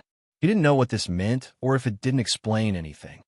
"The Empress Dowager wants to see you," the emperor said. He coughed again to cover it up. "She wants to see what exactly Wanner's husband looks like." The emperor sat in the royal carriage and left. The pavilion quieted down. Only Fan Xian and the little eunuch responsible for pushing the wheelchair remained. Fan Xian watched the direction the emperor left in. A cold self-mockery flashed through his eyes. Although it had happened suddenly, he still had some hope that the middle-aged man would let him see that painting. Perhaps the middle-aged man would say something to him? Who would have thought that in the end, it would still be this kind of benevolent and loyal subject? There was a faint disappointment in his heart. The royal family had always been heartless. He knew this, and he had never seen the middle-aged man as his father. The so-called disappointment was actually just disappointment for that woman called Yi Qingmei. Looking at the emperor's attitude toward him, he knew that he was a fickle person. At least, toward his mother, he did not have a heart of gratitude or enough remembrance. In other words, even if the emperor now had complete trust in him, even if he already saw him as his closest official, he was still only an official. If one day his identity was revealed, he would no longer be a loyal official who protected the emperor, and it would involve the ownership of that chair. Fan Xian smiled coldly in his heart. He had no interest in being the emperor. Being the commissioner of the Overwatch Council was an interest he had raised since he was young. Whether or not he wanted to be was his problem. Whether or not the middle-aged man would let him stand in the order was a problem of morality. F***CK. I don't want to talk about you. After venting his anger by cursing the emperor's mother, Fan Xian took a deep breath. He knew that his gloominess was indeed unreasonable. Because Lady Ning was a Dongi prisoner of war, the great prince had been automatically stripped of his right to inherit the throne by many people. Furthermore, he was a character who could not see the light of day. Furthermore, there must have been some loose ends left in his mother's strange death, which was why the emperor did not dare to acknowledge him until now. What confused Fan Xian was that, from the day he had guessed his identity, he had given up on the idea. Why did he suddenly care so much about it today? With a soft drip, a drop of snow water dripped down from the eaves of the pavilion and softly hit the stone steps. The sound startled Fan Xian. He raised his eyes to gaze at the early winter scenery outside the pavilion and sighed. He thought to himself that perhaps it was because the environment in the palace was too oppressive that it made him think about those boring things that he did not need to think about. Commissioner, sir, there is still some time for dinner. The emperor has instructed that you can wander as you please, the young eunuch Hong Zhu said with his head lowered, but his voice trembled. He could wander as he pleased in the rear palace? He was not recuperating in the plum garden, so it was better not to break any taboos. Fan Xian shook his head. I'll just watch from this pavilion. He noticed the young eunuch's voice and narrowed his eyes. They swept over the young eunuch's body like two small knives. This gaze made the young eunuch nervous. Cold, yes. Sweating, yes. The corners of Fan Xian's lips twitched, and he smiled. Don't be afraid. Since the emperor is at ease letting you listen here, naturally, he trusts you. That was true. The conversation between the emperor and Fan Xian in the pavilion seemed like a normal family affair, but the information hidden within was very rich. For the first time, Hongzhu learned that the battle between the Overwatch Council and the Second Prince, as well as the matter of the palace treasury, had been tacitly approved by the emperor. Commissioner Fan was incomparably intelligent and had secretly agreed with the emperor's actions. And it seemed that Commissioner Fan was about to make some big move again. If these things got out of the palace, it would probably cause a huge uproar. I'm not afraid, Hongzhu replied pitifully. Fan Xian looked at the young eunuch's pitted face and suddenly asked curiously, Eunuchs also have pimples? Pimples? Hongzhu was slightly startled and immediately understood what he meant. Somewhat annoyed, he replied, I'm not sure either. It was quiet outside the pavilion. In the distance, there were palace maids moving about. All around, the cold lake was cold and awe-inspiring. There was a gentle breeze coming from the lake, entering the pavilion and circling around his body. Slightly calming the irritation in his heart, Fan Xian smiled. You're Hongzhu? Recommending the urban lifestyle novel Snake and Scorpion. The author is richly carved. It tells the story of a strong woman in the business world. Everyone is welcome to collect, click, and recommend. The link is here. http mmconfu comshowbook asp BL_ID equals 151,321.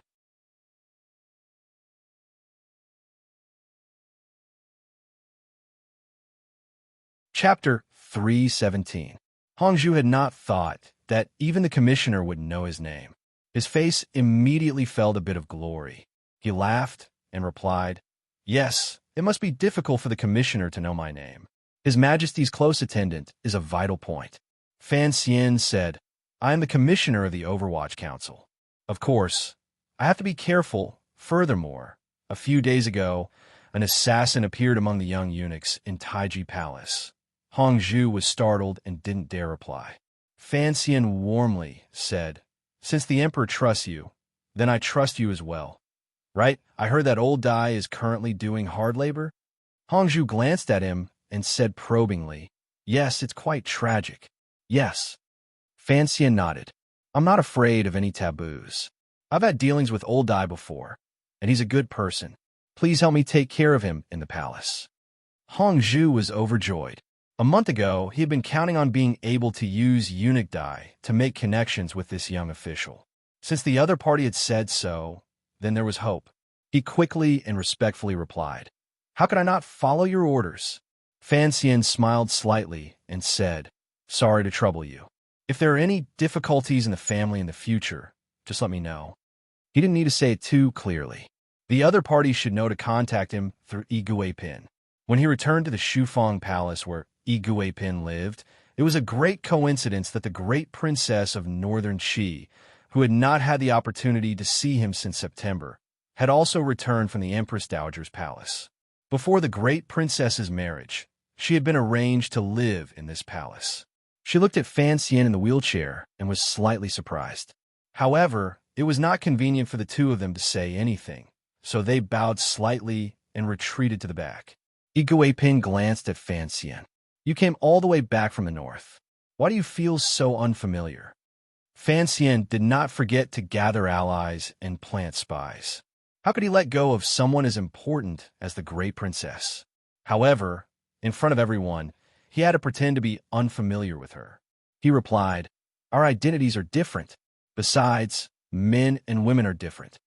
Igui Pin teased, Child, you're even more handsome than a great beauty. I'm not afraid of you harming others, but I'm afraid that others will provoke you. Fan Xian jumped in fright and said, Aunt, don't talk nonsense. Turning his head, he saw that the third prince was still calmly copying books and pretending to be obedient. For some reason, he felt angry. Shaking his head, he asked, Did the Empress Dowager really allow this? There was a tone of disbelief in his voice. Igui Pin looked at him and nodded. Smiling, she said, I only heard the Emperor's permission today. However, this is a good matter. Why would the great ancestor object? Fan Xian smiled self-mockingly, thinking that the matter was not so simple. He thought for a while, and then said seriously, If I go to Jiangnan, would you be willing to let little Sand follow me? The people of Jiangnan are good, and the scenery is good. What is there to be reluctant about? Igui Pin suddenly beckoned him closer. Fan Xian followed her words and moved closer. He was only a foot away from her, as if he wanted to smell the orchid scent this noblewoman exhaled. Only then did he hear her lower her voice and say through gritted teeth, Take him as far away from the palace as possible. It's best if you can drag it out for as many years as you can. Fan Xian was slightly startled. Only now did he know that Igui Pin had such a negative plan. He shook his head and said, Blindly backing down is not a good thing. Besides, the Jiangnan Palace treasury doesn't need much effort. I'm just going to take a look. I can't always drag it out. Igui Pin thought for a bit and found that this was indeed the case. She sighed with disappointment. These words are true. The Emperor will not allow it. You're not always in Jingdou. Fan Xian thought for a bit and comfortingly said, After all, third son is still young. It's not worth worrying so early. Besides, the Empress Dowager is in the palace watching over these grandsons. They wouldn't dare to do anything too out of line. He paused and then said, After all, we're not the same as those other palaces. Shangshu Alley still has some strength to speak, and father won't retreat for a while. At the very least, there's still me, right? With these words, Igui Pin finally relaxed. Given the current trend of development, Fan Xian's influence in court would only grow. The court and the palace were often two independent circles influenced by the two ministers. As long as there were people in court, she and Li Chengping, mother and son, would have a much easier time in the palace. Having spoken to this point, everyone had already made their point very clear. In the eyes of Igui Pin, who still retained a bit of likable straightforwardness, for the sake of her child, the tighter she was tied to the Fan family, the better. Have third son come with me to Jiangnan, but there is one thing you have to promise me. Fan Xian glanced at the third prince, who was eavesdropping but couldn't hear anything. What is it? Seeing the seriousness in his words, Igui Pin also became nervous. I don't really know how to be a teacher. As you know, those students that are sent out to the provinces are their good fortune after 10 years of hard work, Fan Xian said seriously. I can only teach your highness like a little brother. It's hard to avoid being disrespectful. Hearing the words, teach like a little brother, Igui Pin beamed with joy. She had no idea of Fan Xi's wretched state in the north, and nodded repeatedly. Fan Xian looked at her like he was looking at a fairy, wondering why she was so happy like she had won the lottery. Probingly, he said, Maybe sometimes I will fight. You can do whatever you want with your feet. Igui Pin said straightforwardly, and said with a smile, "As long as nothing bad happens to me, I'll let you do whatever you want." She then sighed and said, "You don't know, the incident at that brothel a few days ago gave me a big fright. Normally, I only knew that he was on good terms with the second prince. Who would have thought that the second prince, that bastard, would actually urge Ping to do that? Ping is so young, what does he know?" In the end, he was still used as a knife by others. Fortunately, you quickly suppressed this matter. Otherwise, who knows how angry the emperor would be. Fan Xian smiled silently, thinking that this son of yours was not a kind person. Although he was only 8, the things in his mind were complicated. He then heard Yi Pin say in a low voice, "Teach him to be more obedient. Even if he becomes the useless King Jing, at least he can have a lifetime of peace." Fan Xian listened to these words and couldn't help feeling a bit emotional. In this world, only a mother was good. This line was indeed not wrong. A child without a mother was like a blade of grass. His own life experience also proved the truth of this line. It was still early before dinner time, and there was still no news from the Empress Dowager's palace. Fan Xian was happy to have the peace and quiet. He stayed in Shufang Palace and chatted idly with Yi Pin. The two of them were relatives, so there were fewer taboos. Furthermore, in the entire Chili royal palace, it seemed that only Yi Pin's palace still had some human touch. Servant greets Princess Chun. Following the crisp greetings of the serving girls in the outer room, Lin Wana rubbed her 2 small hands and walked in. Today, she was wearing a jade-colored layer dress and a large red silk jacket. On the cuffs of her sleeves, there were 2 strands of fox fur. It was furry and cute. Fan Xian sat in the wheelchair and stretched out his hands. Wanner moved forward and placed her hand in his warm palm. Her movements were very natural.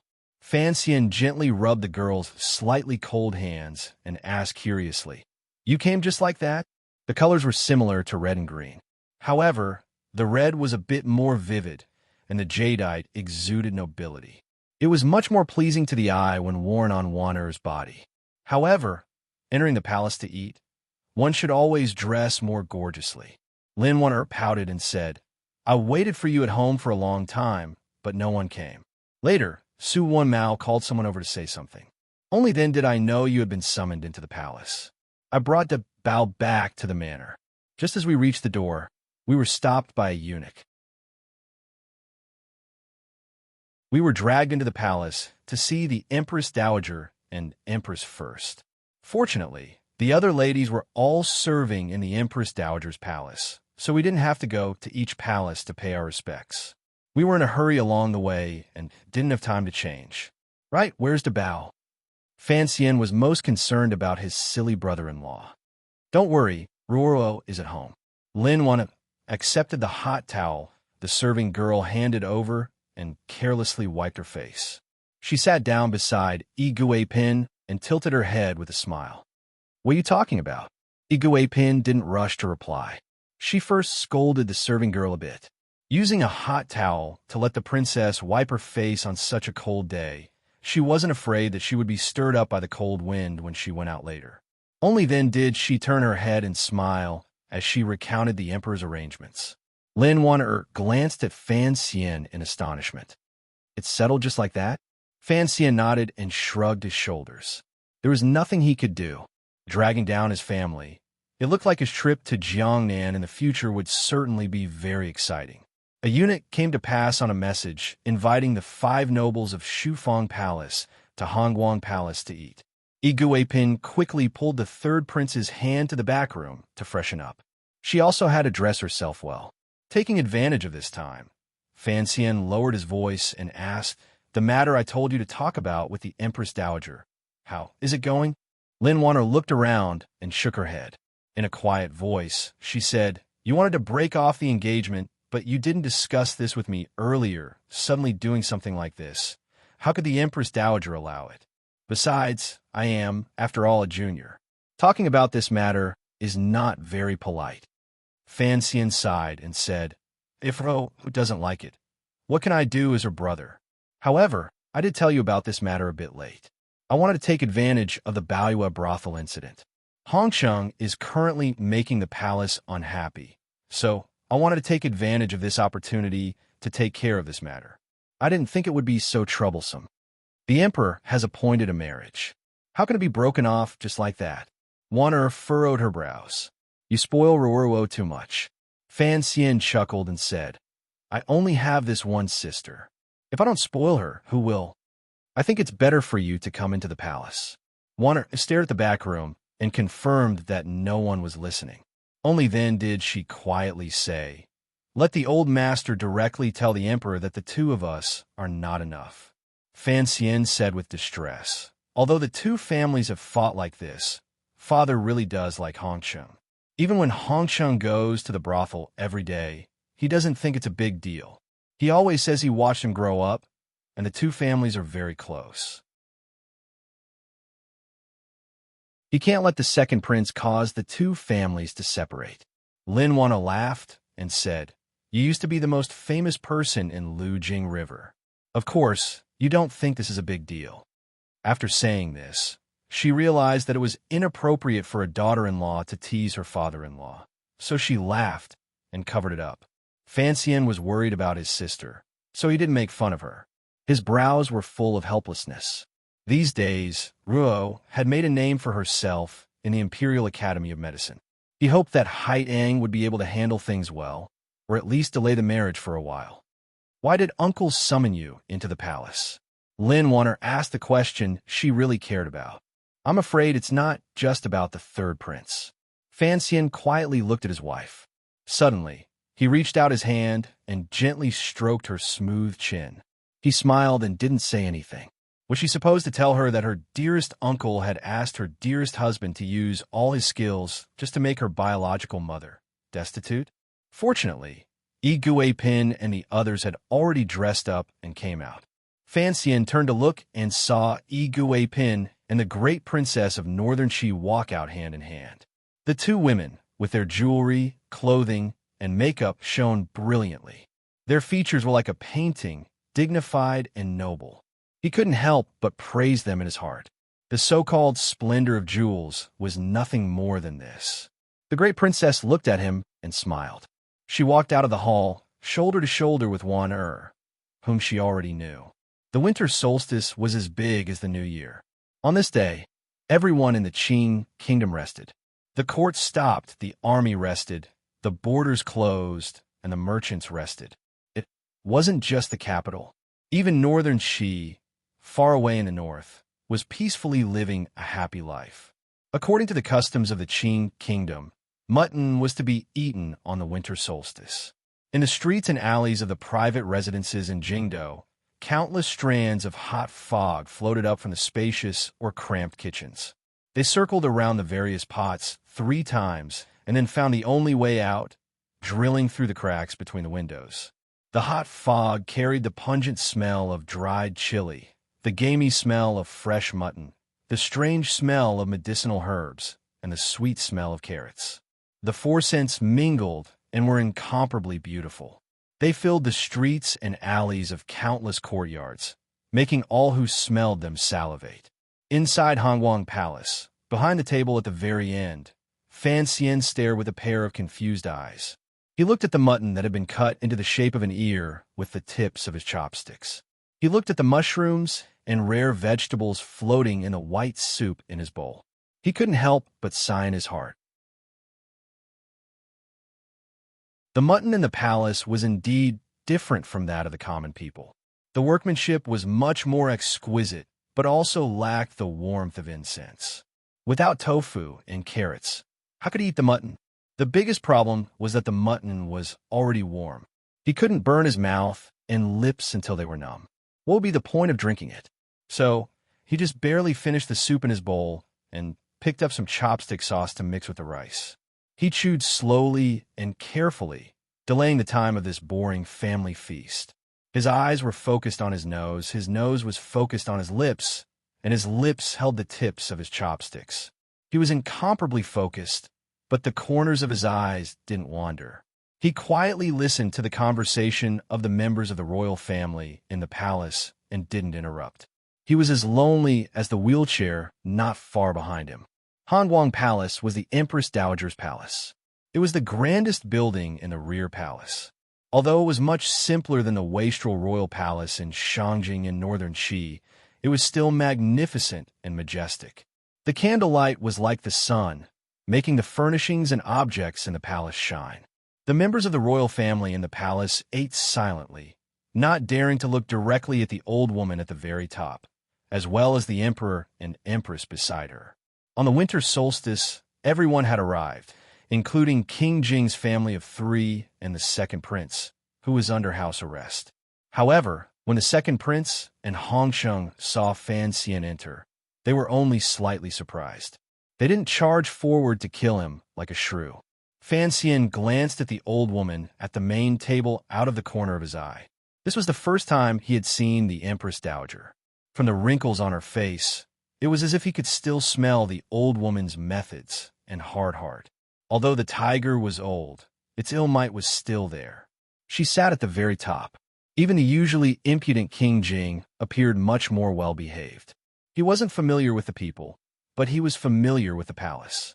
When he had played Thief Marshal Yi Liuxiang, he had walked through the palace twice and found the key in the secret compartment under the old woman's bed. Thinking of this matter, he quietly withdrew his gaze and silently ate the rice mixed with sauce. From above came a few feeble coughs from the old woman. Fan Xian lowered his head and didn't speak. Earlier, he had caught a glimpse of the Empress Dowager's expression and found that the corners of her lips were beginning to droop. He knew that this old woman didn't have many years left to live. "Chingirl, come sit beside me." The Empress Dowager looked at her granddaughter at the furthest table in the distance, and then at Fan Xian, whose face was hidden in the shadows. She called out, "Give me a massage." Wanner rose warmly and left her seat. With a smile, she walked over and whispered something into the Empress Dowager's ear. She then glanced at Fan Xian, who was bitterly eating the rice with soy sauce. She guessed that she was trying to make the old woman happy and tell her a joke. As expected, the Empress Dowager laughed and laughingly scolded. "Looks like you fed him well in the Fan manner. He can't even eat in the palace anymore." Although her voice was low, it clearly reached everyone's ears. They all knew that she was talking about Fan Xian. Fan Xian's heart jumped, and a smile bloomed on his lips. It seemed that it wasn't a lie that Wanner was the most favored in the palace. As long as the Empress Dowager and the Emperor liked her, her position in the palace would naturally rise. But he still felt a little nervous. Today was the first time he had seen the Empress Dowager. The old woman occasionally glanced at him, and it made him shiver. Logically speaking, a grandmother looking at a grandson shouldn't look at him like that. That look was very complicated. There was a glimmer of gratification, 2 parts pride, 3 parts doubt, and the remaining 4 parts vigilance and coldness. When the Empress Dowager spoke, everyone had already stopped eating. They were listening to what the old woman had to say at the winter solstice banquet. "Today, everyone has arrived. Last year, I was not feeling well, so I didn't have the gathering. Today, seeing the Prince Consort, I am very happy."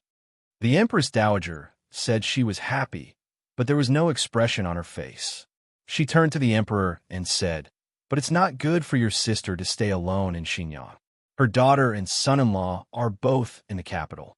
I don't like her living in the Li Palace all the time." Fan Xian laughed coldly in his heart. He knew that they had finally reached the main topic. The meaning was clear. If he, the Prince Consort, could attend the royal banquet, why couldn't the eldest princess? The Emperor's deep eyes flashed. The weather is cold, and the roads are not easy to travel. When spring comes, let Yunrui come back. Hearing these words, the Empress Dowager nodded her head in satisfaction. Fan Xian noticed that the second prince's left sleeve trembled unnaturally. Presumably, this pitiful friend of his, who had been punished by him, knew that reinforcements were about to arrive in the capital, and his heart was unbearably excited. But why was the crown prince's expression a little strange? Fan Xian didn't pay much attention to what the Empress Dowager said after. The royal banquet was really boring. However, when he heard the Empress Dowager occasionally mention him, she purposely revealed a trace of coldness, which made the corners of his lips involuntarily reveal a trace of self-mockery. He had heard that when he was injured, the Empress Dowager had prayed for him and that he had received the pearl from the Empress Dowager. He had thought that the old woman's heart had softened, and that his hard heart had also softened. Unexpectedly, looking at the situation, it was just a blind guess. Forget it. Let's see whose heart is harder. You people from the royal family are naturally cold-hearted. I'm a monster who's lived 2 lives, so my heart won't be soft either. At least it's harder than the mutton in the cold soup. Since the ruler was not the ruler, the official was not the official, the father was not the son, the ancestor was not the grandson, did he need to be afraid of that groundless blood relationship? Although he was a poet who plagiarized, Fan Xian was, in the end, a literary person. He could not shake off that sour and proud character. In this cold and deserted Hongguang palace, he straightened his body and back. Although he had a smile on his face, he did not purposely try to curry favor with the Empress Dowager, nor would he shamelessly pretend to be a junior for the amusement of the old woman's grandchildren. For a moment, the conversation in Hongguang Palace seemed awkward and cold. Other than the Empress Dowager, the ladies and princes in the palace were all familiar with Fan Xian. They knew that this son-in-law was not a simple character. When it came to making people happy, that was the little trick he was best at. Thus, they didn't understand why Fan Xian didn't take advantage of the family banquet to curry favor with the Empress Dowager. The emperor did not think much of it. He thought that Fan Xian was angry at the fact that his mother-in-law was returning to the capital and had lost his composure. The Empress Dowager thought that this young man was naturally arrogant, and she disliked him even more. Seeing this, the Empress did not understand what Fan Xian wanted to do. A trace of doubt appeared in the corner of her eyes. Under the Empress Dowager's slightly angry gaze, Lady Ning drank her wine boldly. Concubine Shu took a small sip, and Iguipin giggled foolishly to amuse the Empress Dowager, helping Fan Xian divert a few gazes. Among the others, the great prince was confused, the second prince was secretly amused, and the third prince was admiring him. The crown prince's mind wandered. Only King Jing's guess was a bit closer to the truth. He secretly shook his head, thinking that scholars really did tend to be a bit pedantic. Wan leaning against the Empress Dowager's side, looked at Fan Xian with some worry. In the cold night, snowflakes began to fall again. At the corner gate of the royal palace, Fan Xian sat in his wheelchair with his head slightly lowered. His expression was calm, as if he had nothing on his mind. Lin Wang was a bit worried. "Husband, are you all right?" "I'm fine." Fan Xian's head remained firmly lowered. "I was just pretending to be dephaging." The Tiger Guards and the Chinian unit had arrived. The husband and wife boarded the carriage, which headed for Fan Manor. In the carriage, Lin Wan asked curiously, "Who is dephaging?" "A man who has kept his head lowered all his life." Fan Xian laughed. "Let's not talk about him. Let's go home and eat some mutton. Father and the others should still be waiting." To be continued. If you want to know what happened next, please log on to www.cmfu.com. More chapters. Support the author. Support the original reading. You're tuning in to the Warrior Lore YouTube channel. Don't forget to subscribe and join us on this journey to catch the most captivating stories.